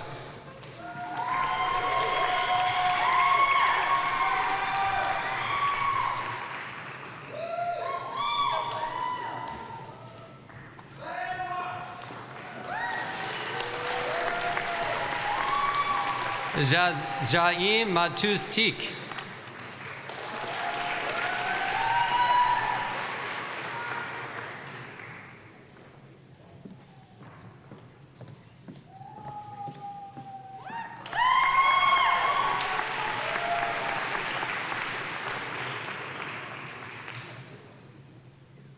Ha Win.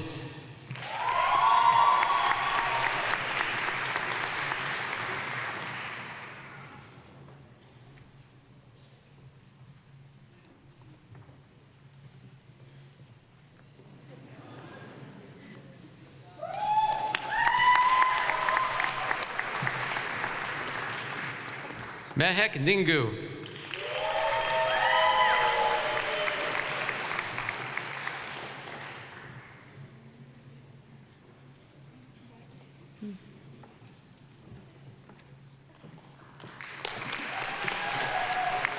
Ashley Reed Kahn.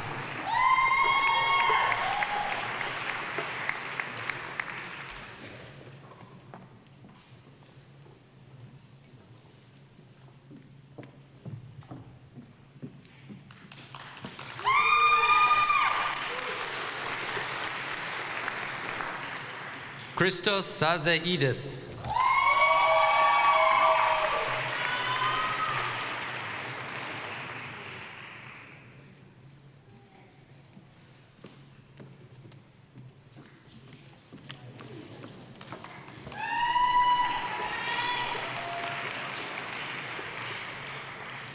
Bhavna Shawali.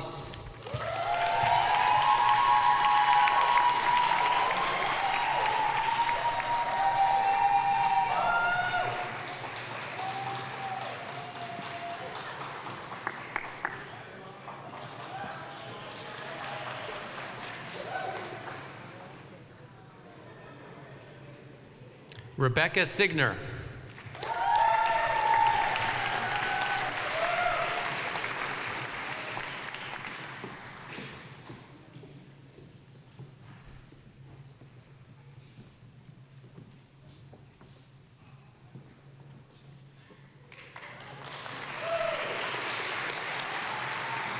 David Stein.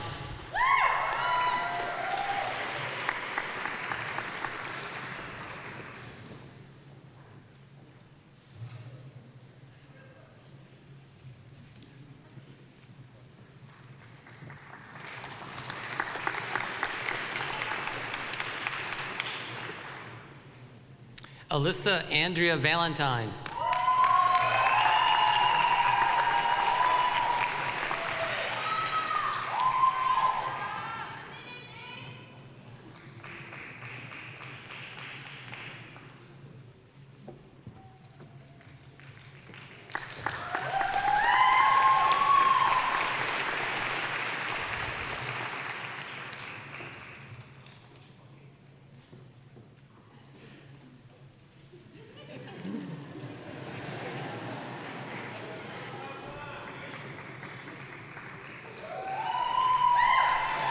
Sanin Venkatesh.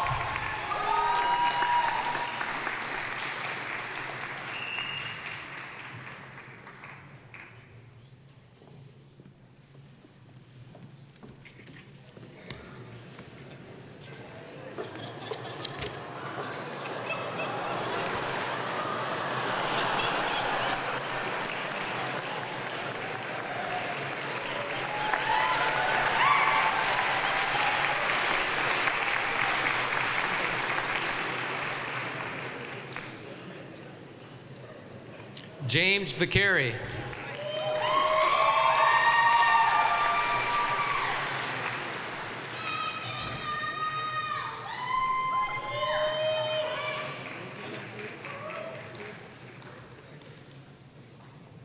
Madison Rain Weber.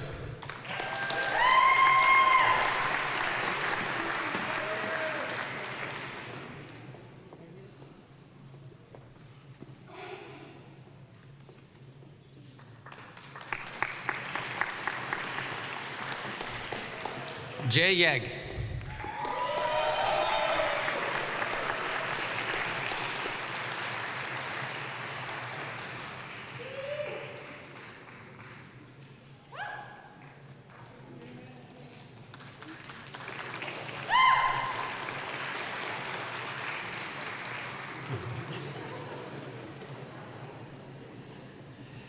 Yue Zong.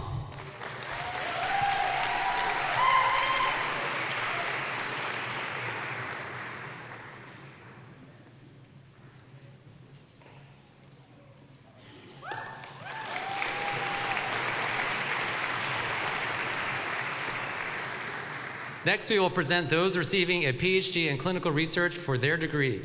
These students will be hooded by their dissertation advisor, whose name is listed in your program, or by Janice Gavrilov, Director, Clinical Research Education Programs. Luca Fierro.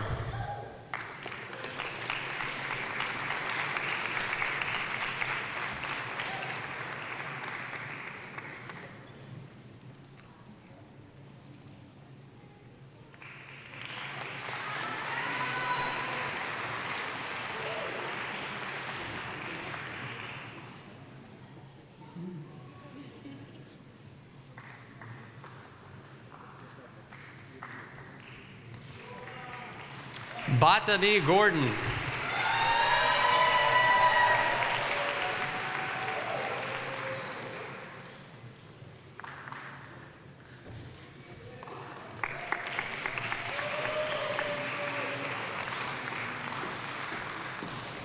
Yuan Hui Huang.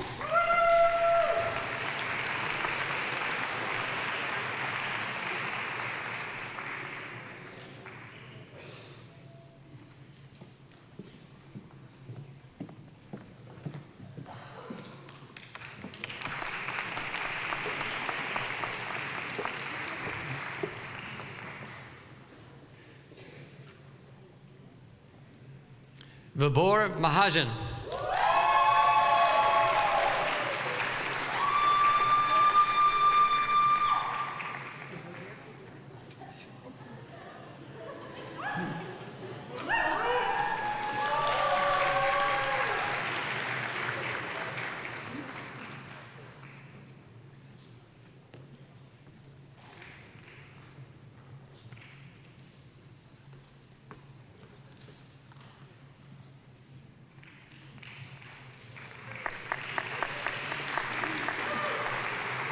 Michelle Lucia Mendiolaza.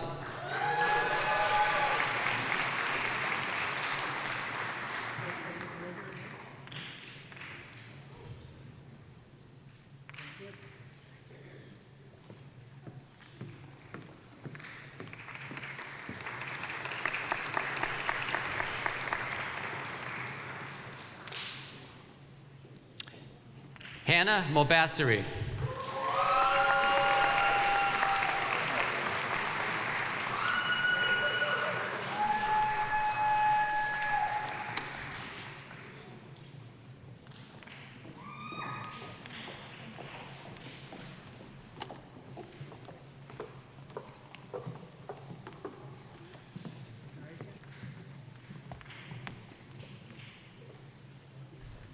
Congratulations, PhD recipients.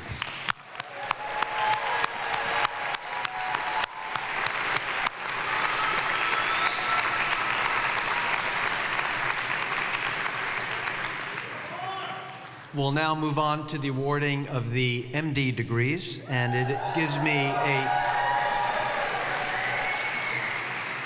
you haven't gotten the degrees yet. It gives me great pleasure to introduce our second student speaker, Dorothy Abu-Amankwa, who is selected by the graduating MD students for this honor. Dorothy.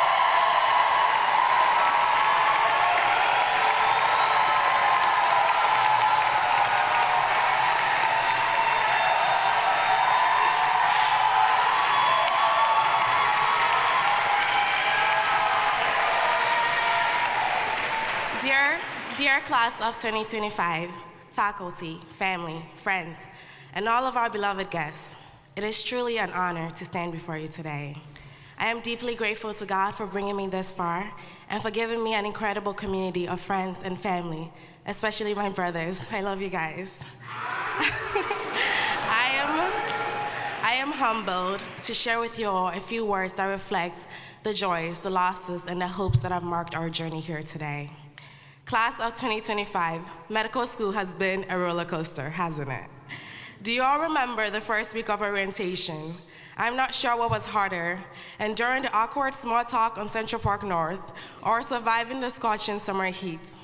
Yet, we open ourselves to the possibilities of what could be, and in the blink of an eye, though at times it felt much longer, we are here. We are here with our doctorates and with lifelong friendships. In medical school, time can move really fast or really slowly. For example, what I didn't realize in my first week on OBGYN was that babies can come out really quickly, faster than a med student can put on gloves, actually. It was only when I started walking around with gloves in my pocket that I started catching deliveries and eventually babies a lot more. It was the perfect picture of failing and growing, a skill we've had to practice again and again. We all have countless stories to share, some funny, some sad, and some, quite frankly, a little gross. But all of them a testament to the doctors that we are becoming. An inspiring one for me was watching my patient with treatment-resistant depression smile for the first time after a week and a half of being in the hospital and receiving electroconvulsive therapy. That moment meant everything to me. I will always carry with me. I know each of you has a moment like that. Treasure it, savor it, and when medicine begins to feel like everything but healing, let's pull out those jeweled memories and remember why we began. We've had many mountaintop moments, like escaping the clutches of anatomy lab and biochemistry during first year fall, or scaling the insurmountable walls of step 1 and step 2, after weeks of locking ourselves in our rooms, as our friends and families can testify, or at least in my case, after weeks of buying overpriced coffees in cafes across the city. We survived our toxic relationship with Anki. For our guests who may not know, Anki is a flashcard app that somehow saved and terrorized many of our lives. We have climbed the head-spinning peaks of 3rd and 4th year and charted a vision for our future lives. And yet, we've also experienced deep valleys, individually and as a class. In many ways, we've experienced losses. Some of us lost our college graduation due to COVID. Some of us lost rites of passage like in-person anatomy lab or experiencing our white coat ceremony a whole year later. We lost time with friends and families due to the isolation and sacrifice that medical training sometimes demands. And as a class, we also experienced something even heavier, the loss of classmates and loved ones. We lost individuals we considered peers and friends and families who meant so much to each other. We've carried each other through these moments of loss, and today, as we gather, we also honor those who are not here with us today. Personally,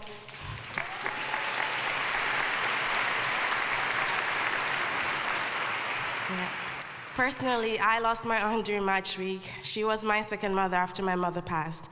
A powerhouse of a woman, determined and relentless in her belief in me. In my early years of growing up in Ghana, she helped me shape a narrative in which I believed I was capable of anything, including becoming the first medical doctor in my family.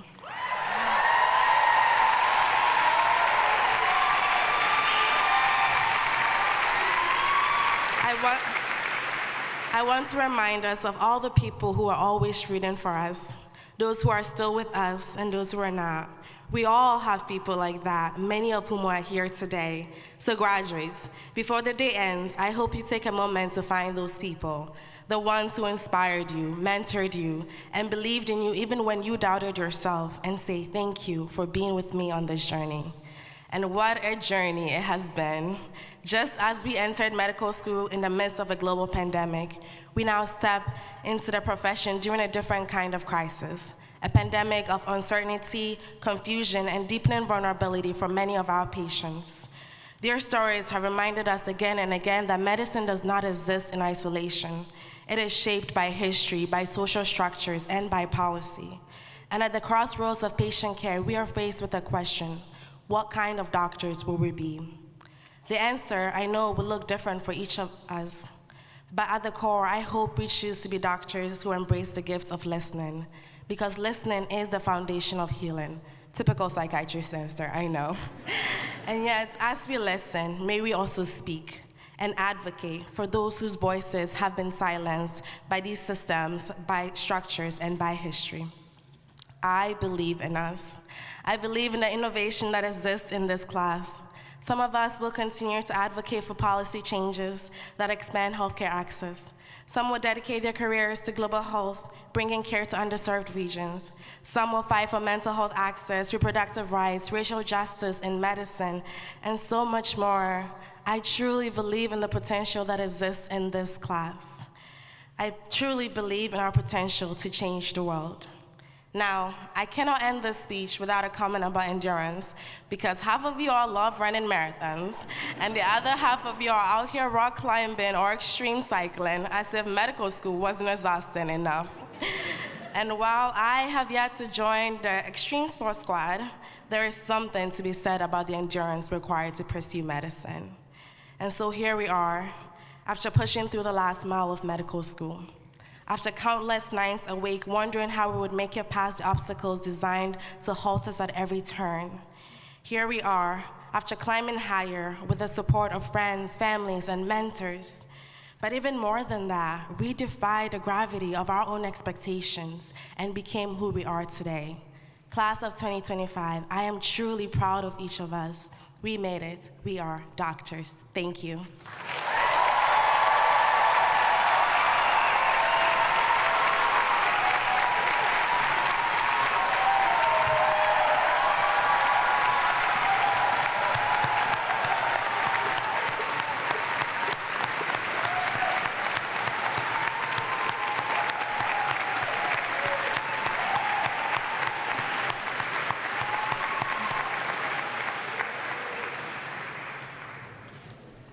Thank you, Dorothy. Before we begin awarding MD degrees, we will also ask medical students to take a pledge of professionalism. It is my pleasure to introduce Dr. Michael Herscher, co-director, Art and Science of Medicine course, and co-director, Practice of Medicine. Dr. Herscher was selected by the graduating medical students for this honor. Dr. Herscher. Thank you all. So each year, the graduating class selects and revises an oath during a course that occurs in March, which is the last time they sat in the classroom together. The graduating class of 2025 chose the modern Hippocratic Oath, and through small groups, the oath was modified to the version that appears on page 54 of the commencement program. I would remind you that reading of the oath joins you in kinship with centuries of physicians dedicated to the art and science of healing. It is our tradition to have all physicians in the audience stand and retake this oath. I ask all physicians, both in front and behind me, to rise so that we may all together dedicate and rededicate our commitment to our profession. Again, the oath appears on page 54 of your commencement program. And let's all read this together. We, the graduates of the Icahn School of Medicine at Mount Sinai, class of 2025, stand together in community as we begin our journey as new physicians. During this present moment, of medicine is being threatened, and we witness the continued oppression of systemically marginalized groups. We embrace the privilege and responsibility of upholding scientifically accurate and equitable care. With this in mind and our unrelenting hope, we each pledge the following. I will respect the autonomy, privacy, and dignity of my patient. I will abandon my ego and listen to my patients with compassion and respect. I will maintain the utmost respect for the human before me and their quality of life. I will provide equitable care to people of all identities, including ability, age, class, education, ethnicity, gender, language, legal status, immigration status, nationality, race, religion, and sexuality, or any other factor related to their personhood. I will commit to my learning, teaching, and research by honoring the best practices of current medicine and courageously rethinking traditions. I will challenge the status quo and advocate for my patients in disrupting the systems that perpetuate inequities arising from segregated care and biases known and unknown. I will not use my medical knowledge to violate human rights and civil liberties even under threat. I will attend to my own well-being and abilities in order to provide care of the highest standard, as well as recognize the limitations of myself and the profession. I will bring my authentic self to every interaction with patients and colleagues while honoring our unique lived experiences and shared humanity. Altogether, we promise to ourselves, our colleagues, our future patients, to do all within our power to turn these words into action. You may be seated. And congratulations.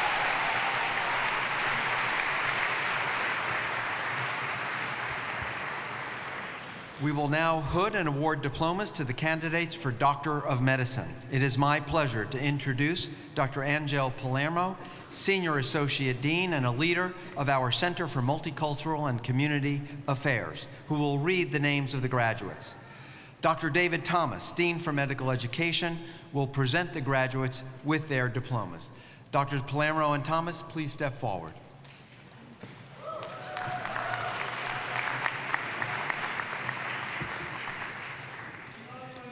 Oh, love you too. Okay, congratulations everyone. We will begin with the students receiving their Doctor of Medicine and Doctor of Philosophy dual degrees. Students will be hooded by Dr. Talia Swartz, Senior Associate Dean for MD PhD Education, for their medical degree, and by Dr. Matthew O'Connell, or their dissertation advisor for their PhD.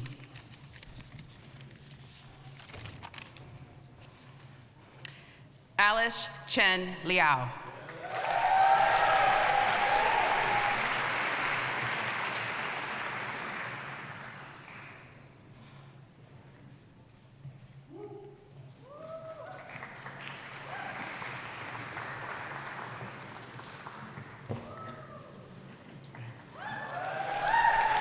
Donald Doneman.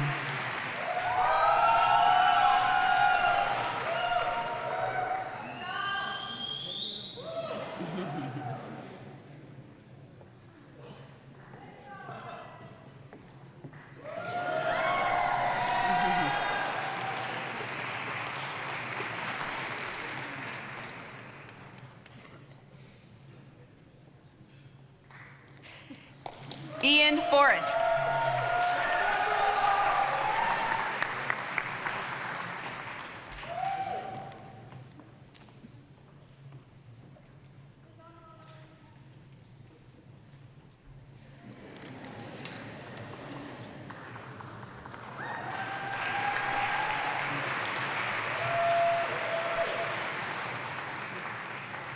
David Matthew Gonzalez.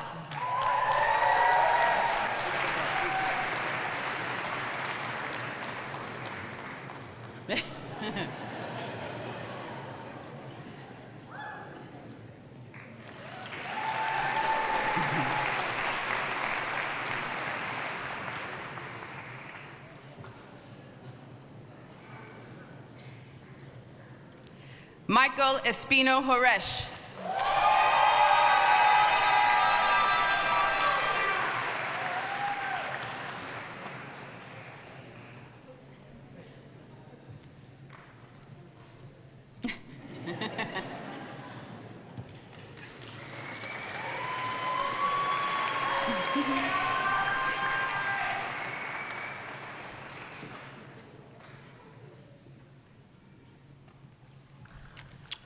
Dianalisa Chanel Jones.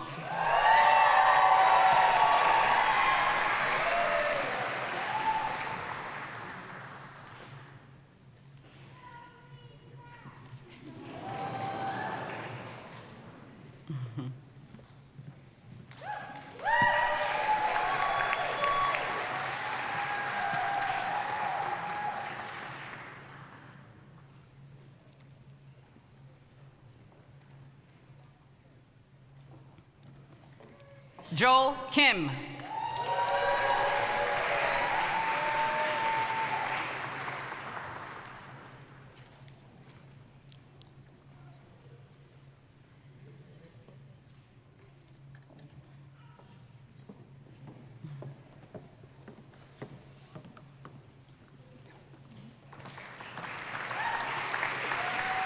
Kaustubh Kulkarni.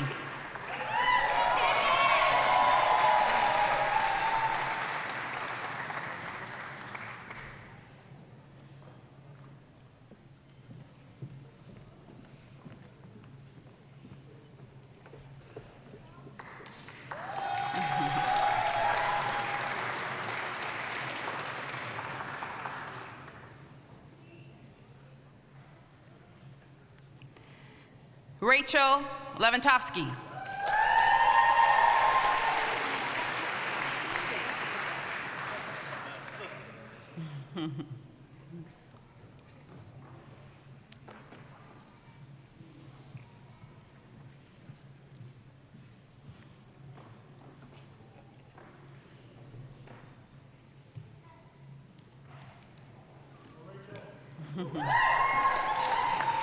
Lauren Stalbo.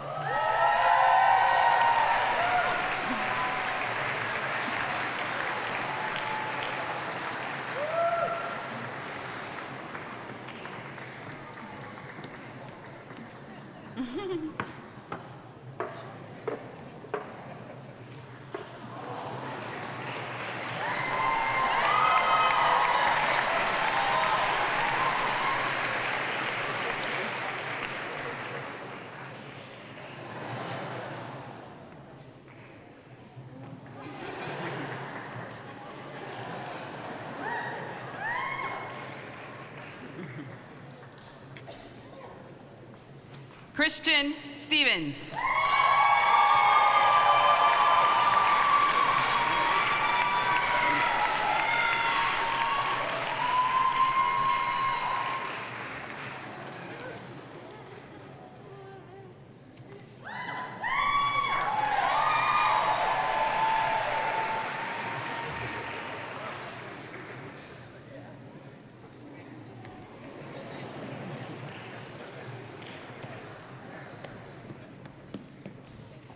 Nicole Zatorsky.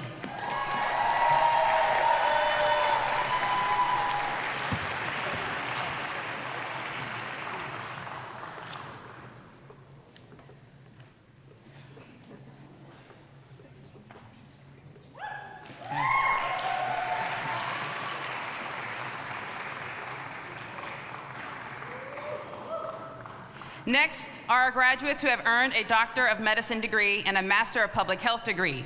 These students will be hooded for their MPH by Dr. Danya Valvi, Director of Graduate Education and Public Health, and for their MD degree by Dr. Rainier Soriano, Senior Associate Dean for Curricular Affairs. James Stewart Brooks.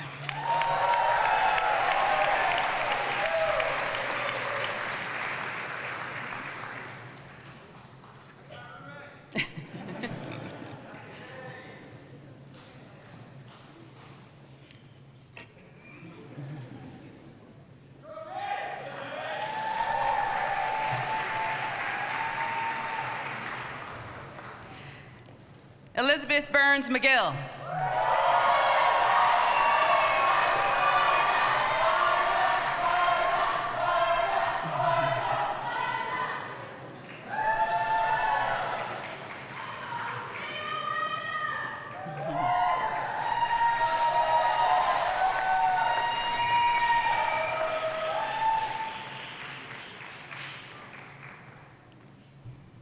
Abhishek Mogili.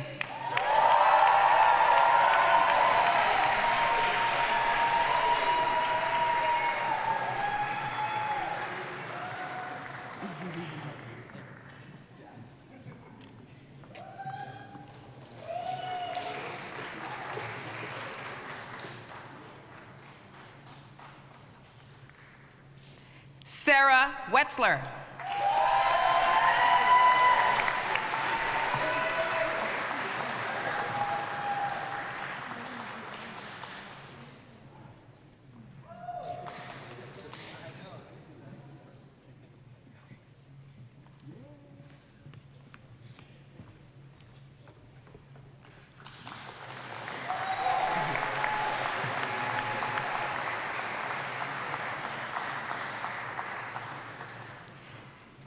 Next are our candidates receiving both a Doctor of Medicine degree and a Master of Science in Clinical Research degree. These students will be hooded for their Masters in Clinical Research by Dr. Janice L. Gabulov, Director of Clinical Research Education Programs, and for their medical degree by Dr. Valerie Parkis, Senior Associate Dean for Admissions and Recruitment.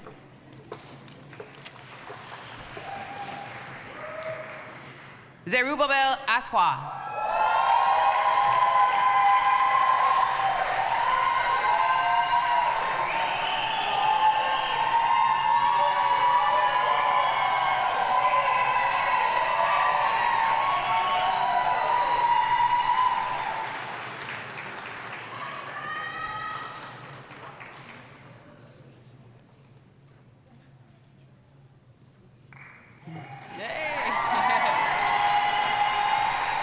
Sumath Chenareddy.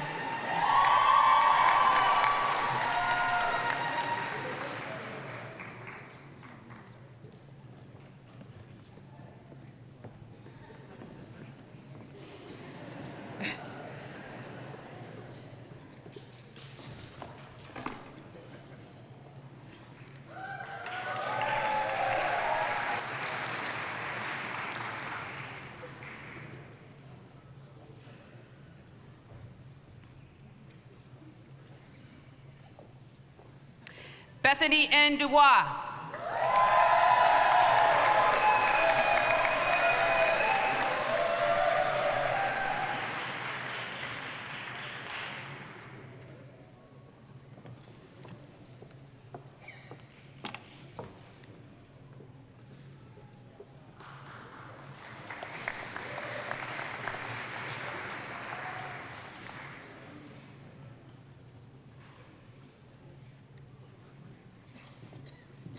Simran Malhotra.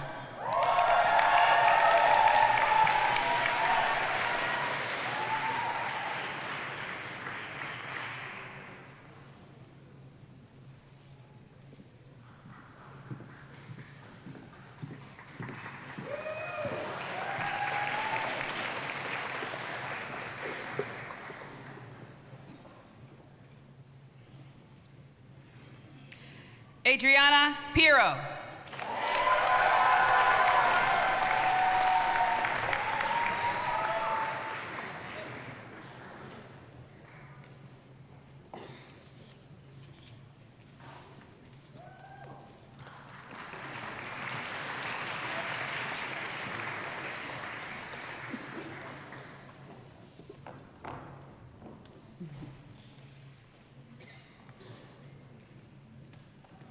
Horacio Romero Castillo.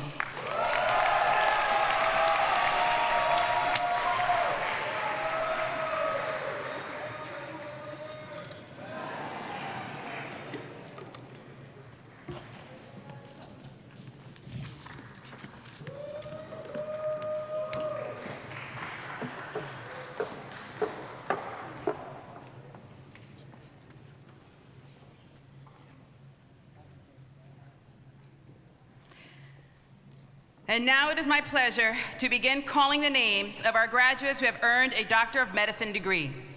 These students will be hooded for their degree by Dr. Rainier Soriano or Dr. Valerie Parkis. Dorothy Oje Adu Amankwa.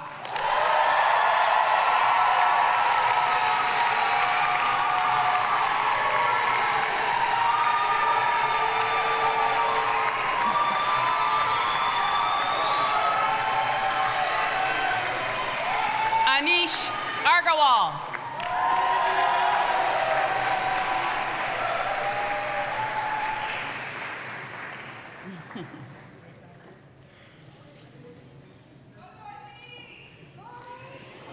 Husni Al-Asadi.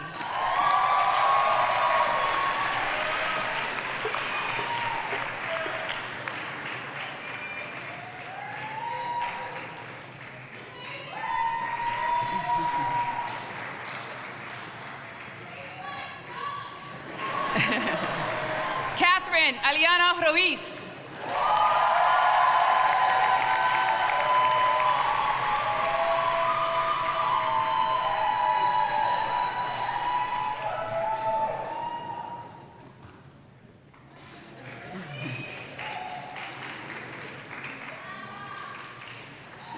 Lauren Alpert.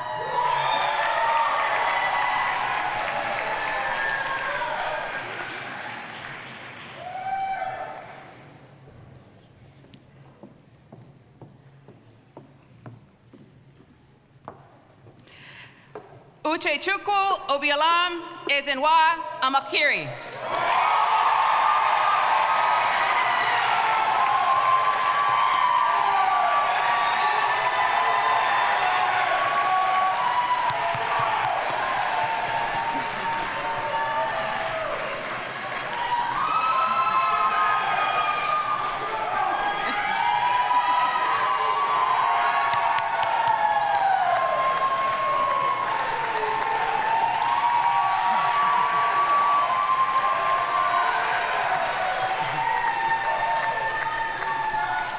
Diego Arevalo.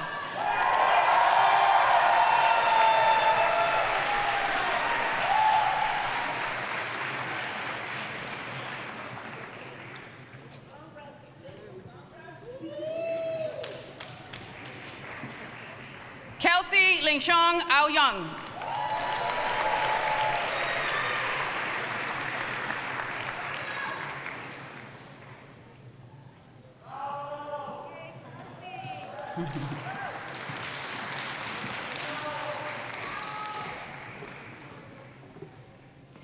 Masi Babagoli.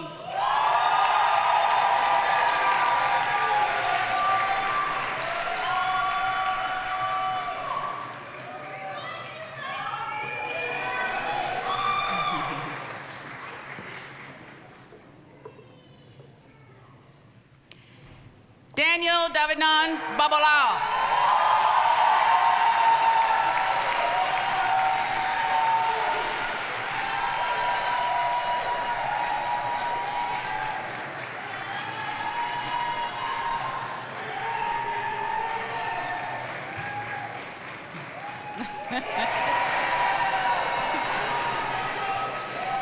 Abdul Salam Ba.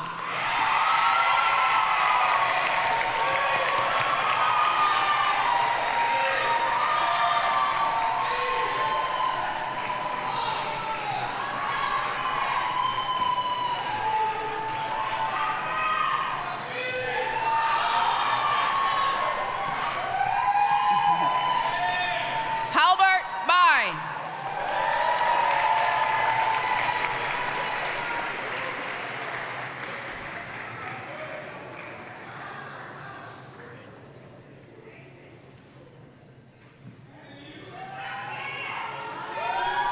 Isabel Band.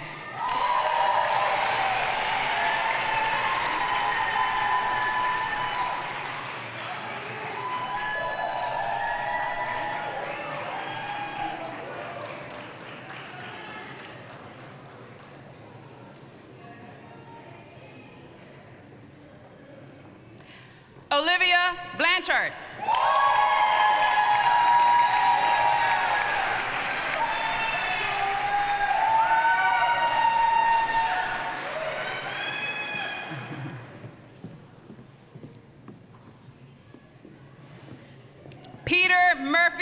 Campbell.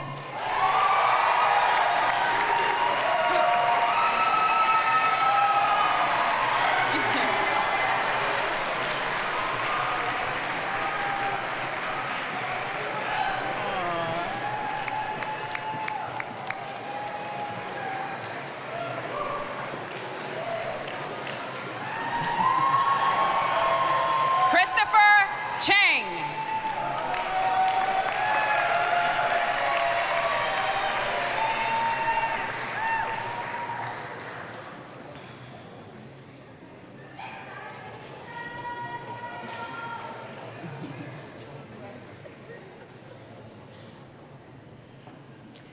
Sasmita Chenareddy.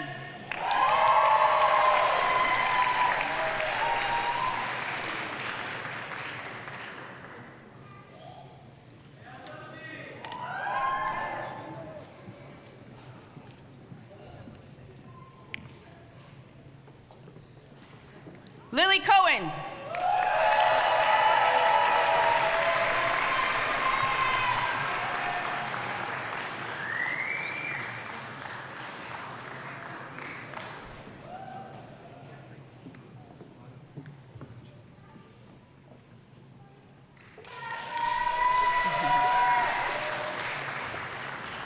Eden David.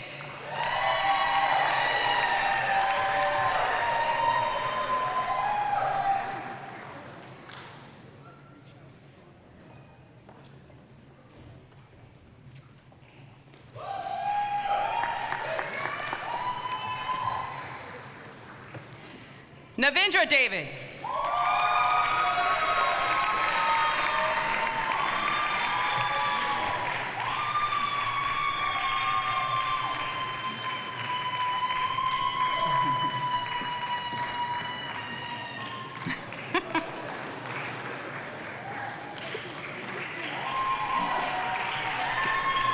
Christopher Michael DeVita.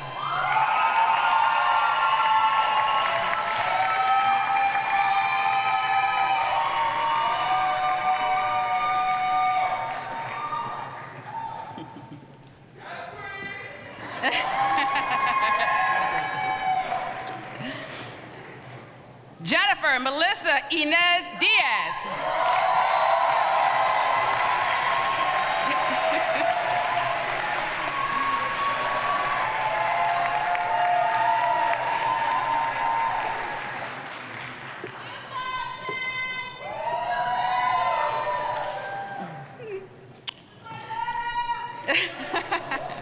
Jared Doan.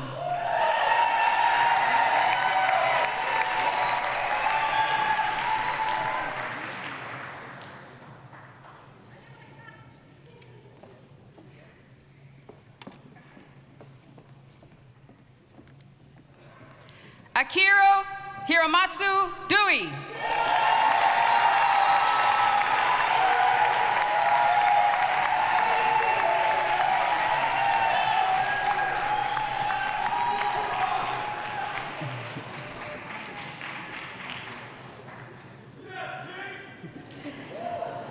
Samuel Eitenbickler.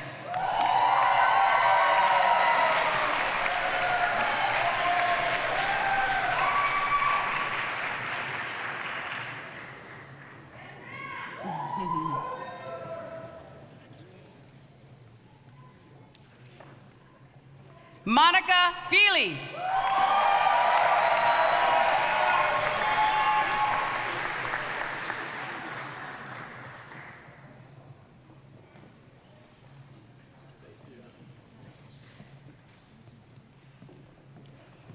Hannah Freed.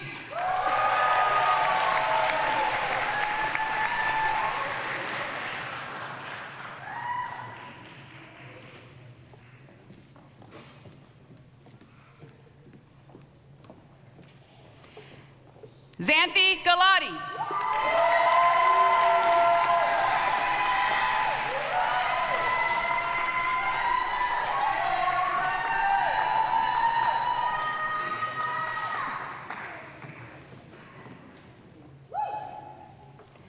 Zachary Gallen.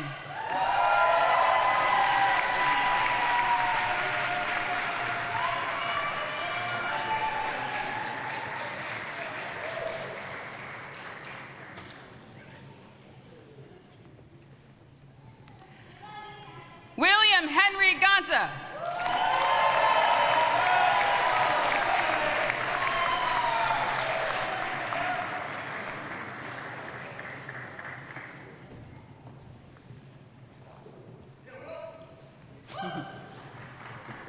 Jack Gomberg.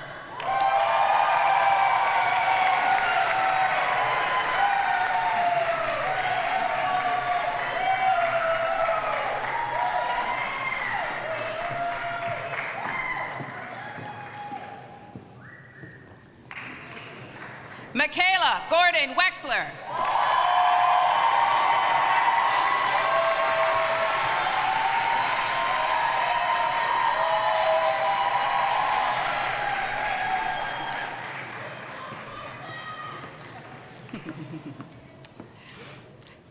Brianna Jolie Gordon.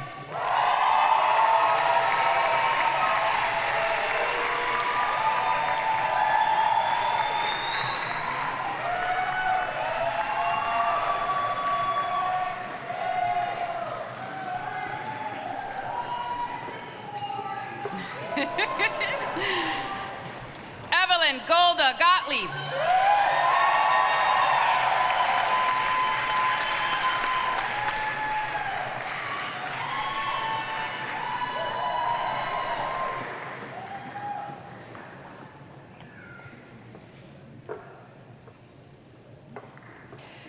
Lucy Greenwald.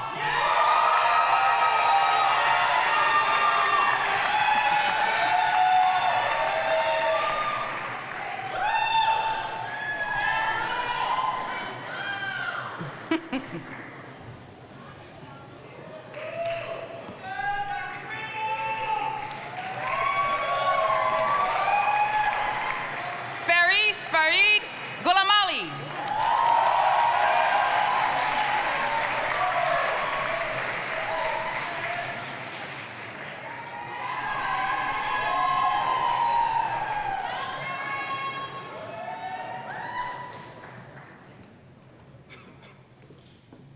Celestine Hay.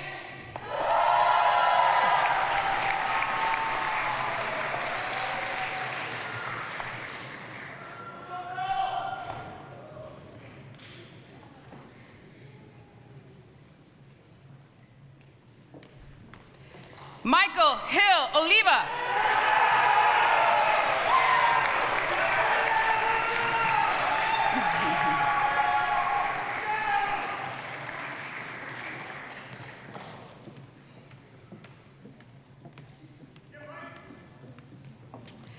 Namdi Igwe.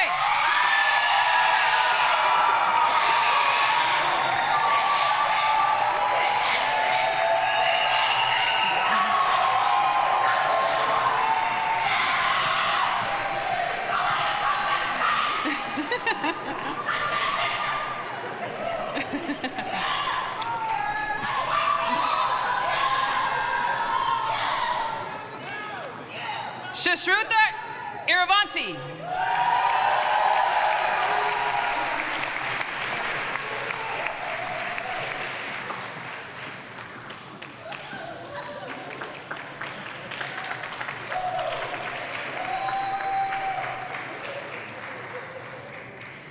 Nikita Israni.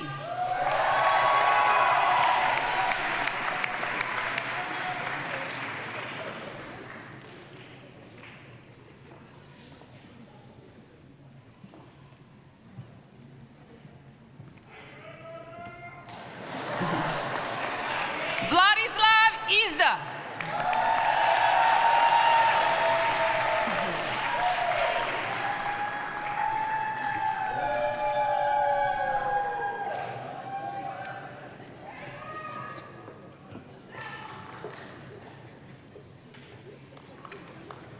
Matina Electra Kakalis.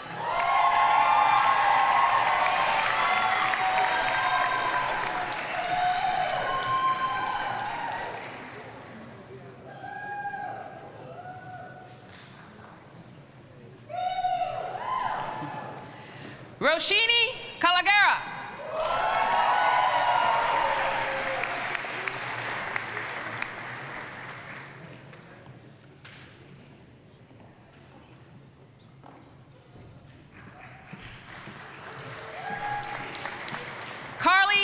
Calvin.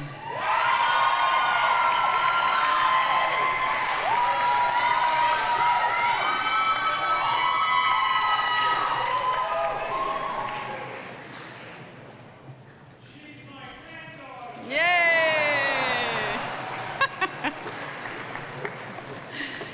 Jagdish Satya Katapali.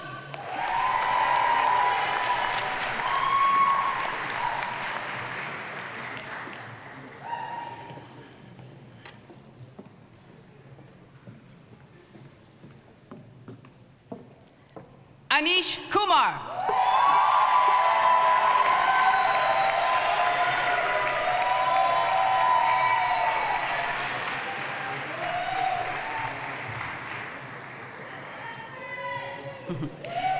Lior Chana Levin.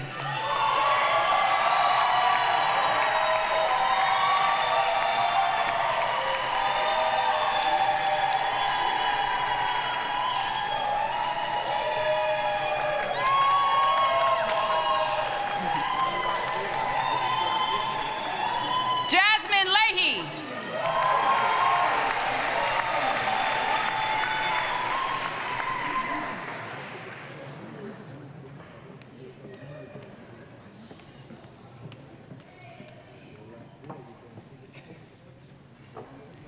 Thomasina Leska.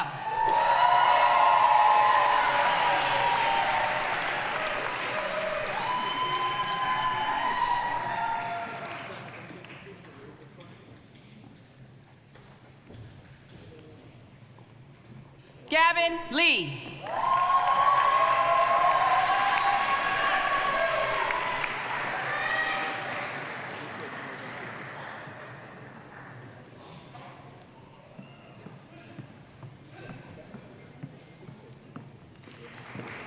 Troy S. Lee.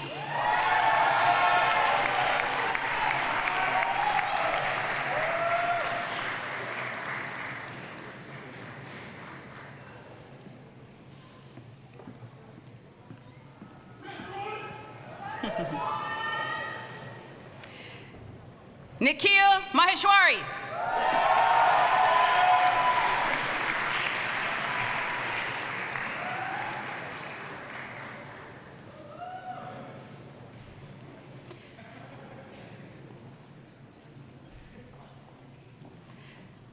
Kartikeya Menon.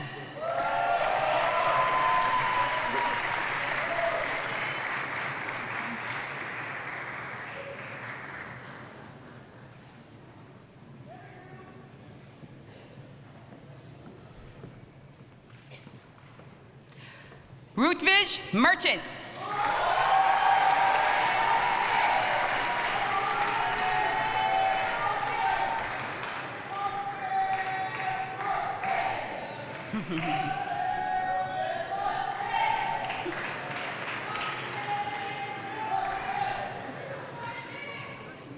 Sahava Presser Michelson.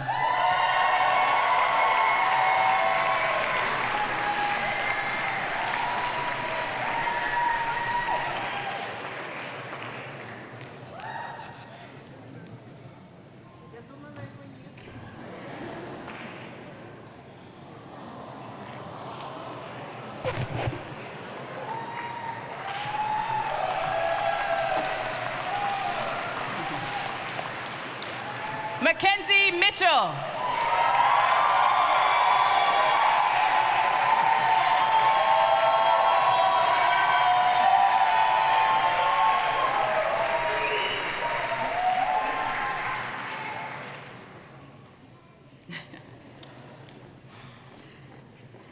Nicole Mulison.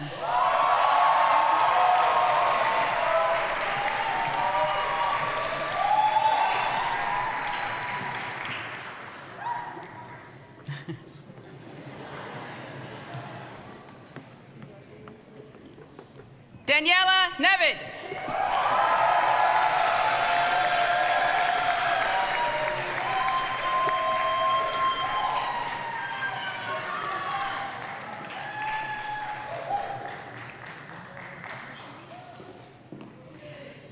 Calther Oladoja.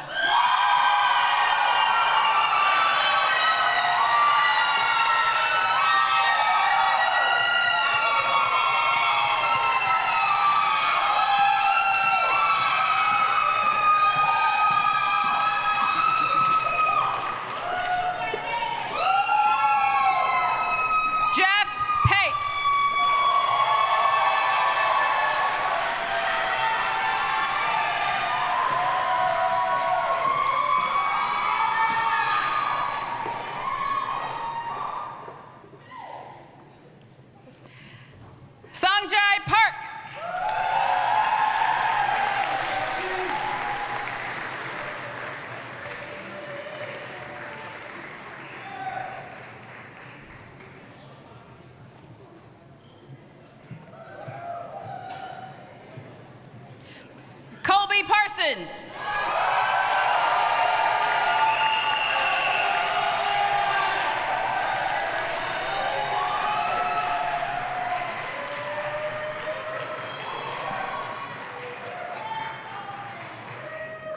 Krishna Patel.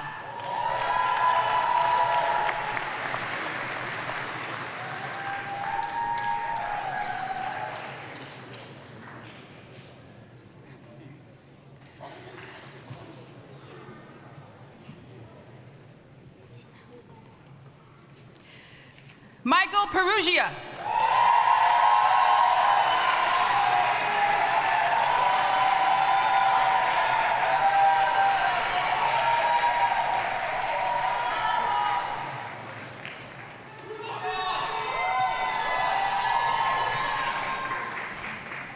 Hannah Posner.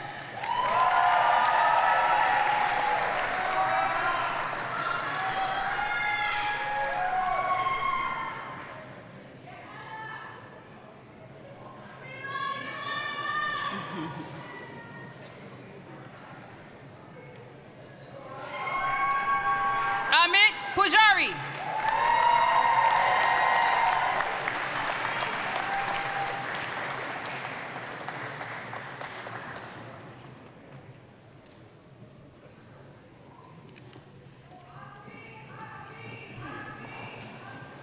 Daniel Chin.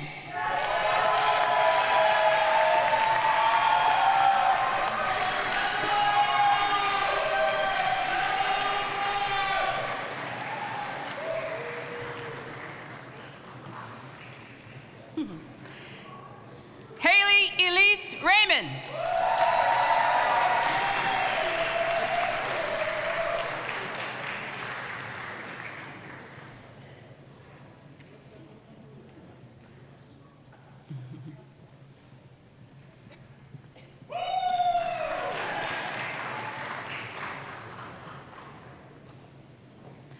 Jennifer Wren.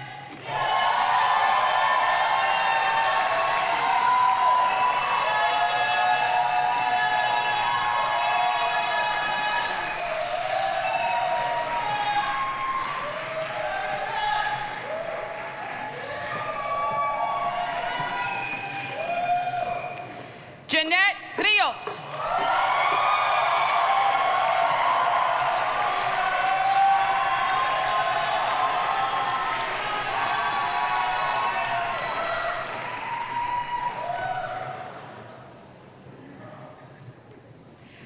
Lucas Ritzer.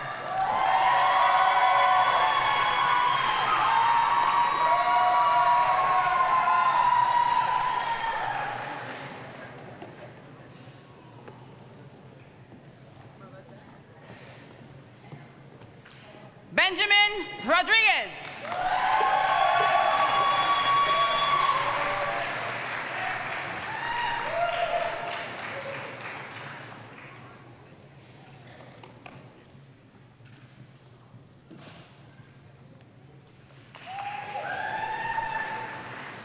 Ashley Rosenberg.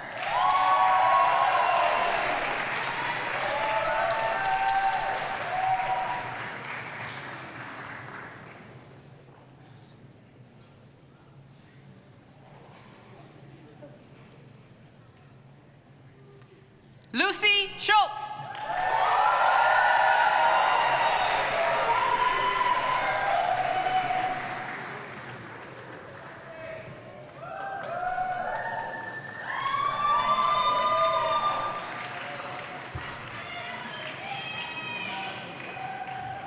Saloni Shah.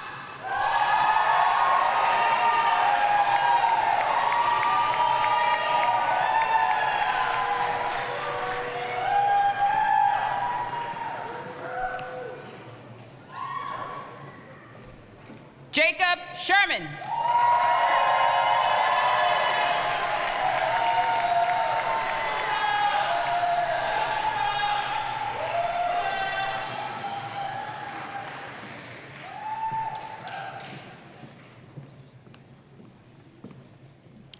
Zachary Charles Spira.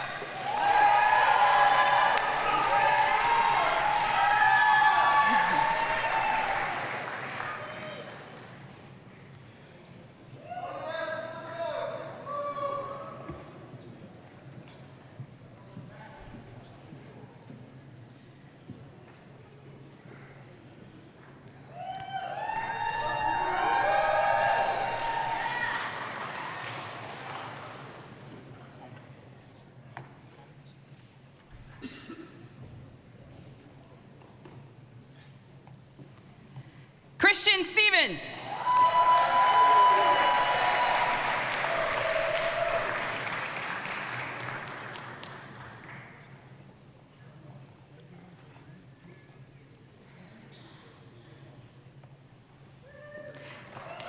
Andrew Tew.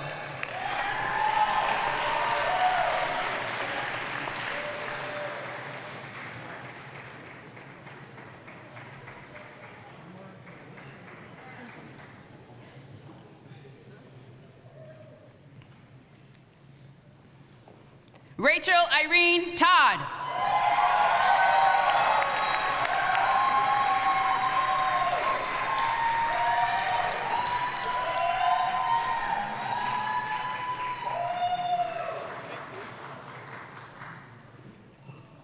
Adam Ushpol.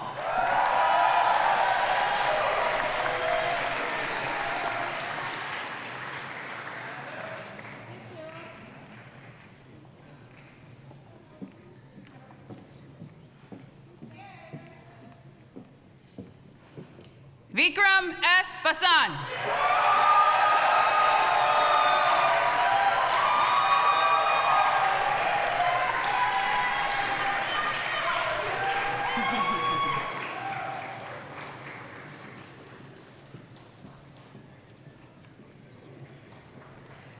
Ruben Vega Perez.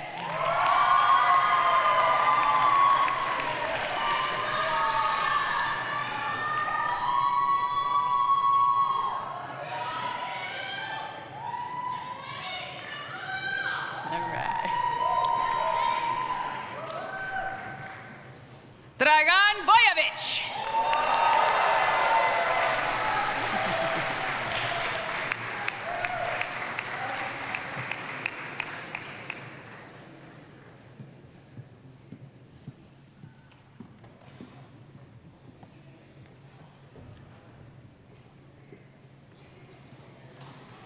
Jacqueline Grace Wallace.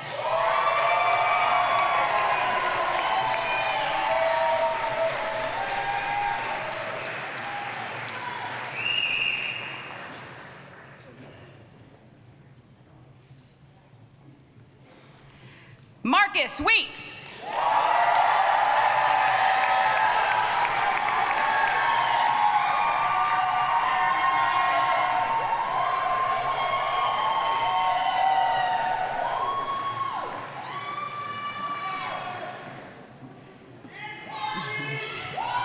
Catherine Wu.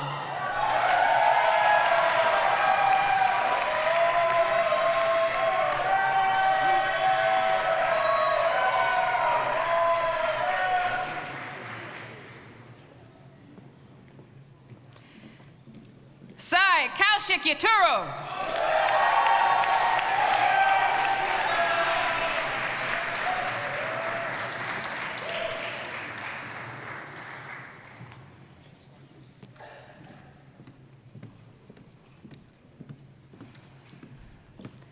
Bashar Zadok.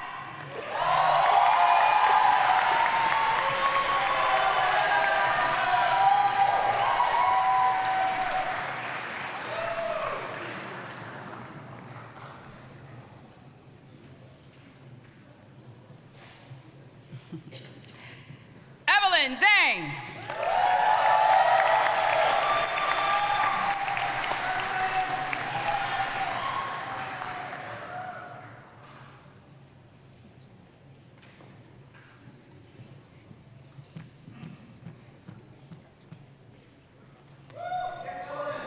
Jack Zhang.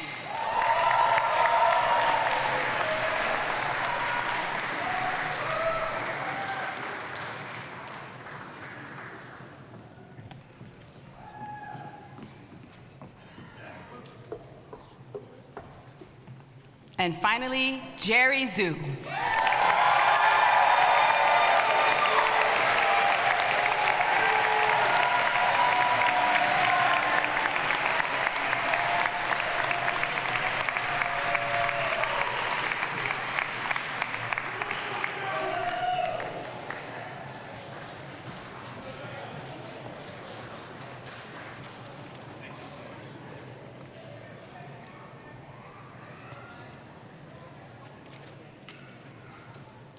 Dean Charney, it is my honor to present to you, oh no, I'm sorry. You have to go do something.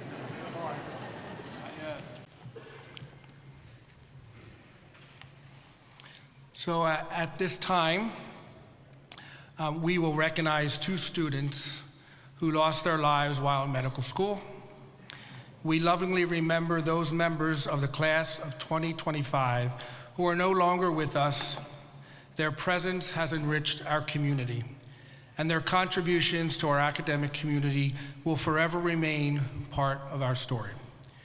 We celebrate their lives, their dreams, and the mark they left on all of us. The first member of the class is Jacob L. Dexter Meldrum. Please.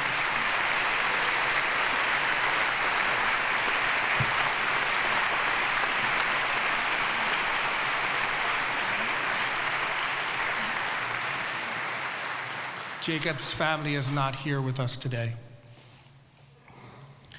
Next, I'd like to honor Allie Conti Morgan. Allie's family is here with us today, and I invite her wife, Kara, to join me at the stage.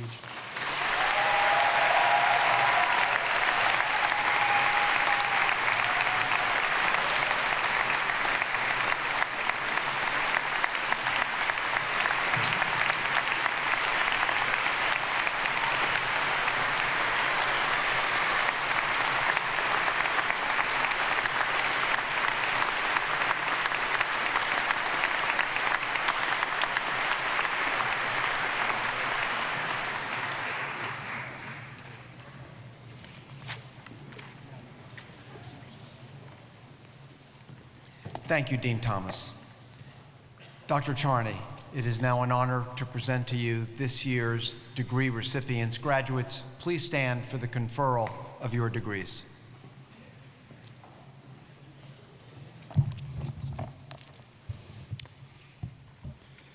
By virtue of the authority vested in me by the Board of Trustees and as Dean of the Icahn School of Medicine at Mount Sinai and President of Academic Affairs of the Mount Sinai Health System, I hereby confer upon each of you the degree earned, with all of its rights, honors, and responsibilities.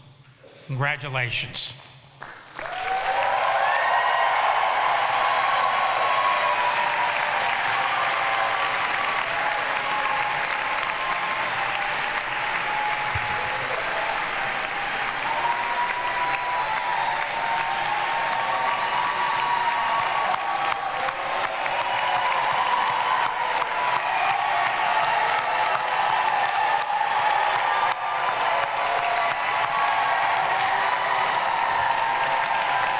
Okay, class of 2025.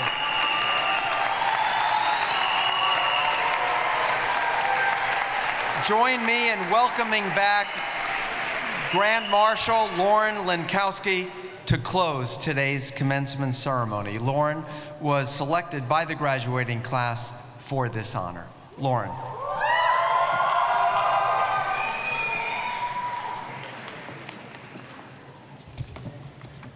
Thank you. May I remind everyone present to stay seated until after the recessional is complete. The 2025 commencement exercises of the Icahn School of Medicine at Mount Sinai are now concluded.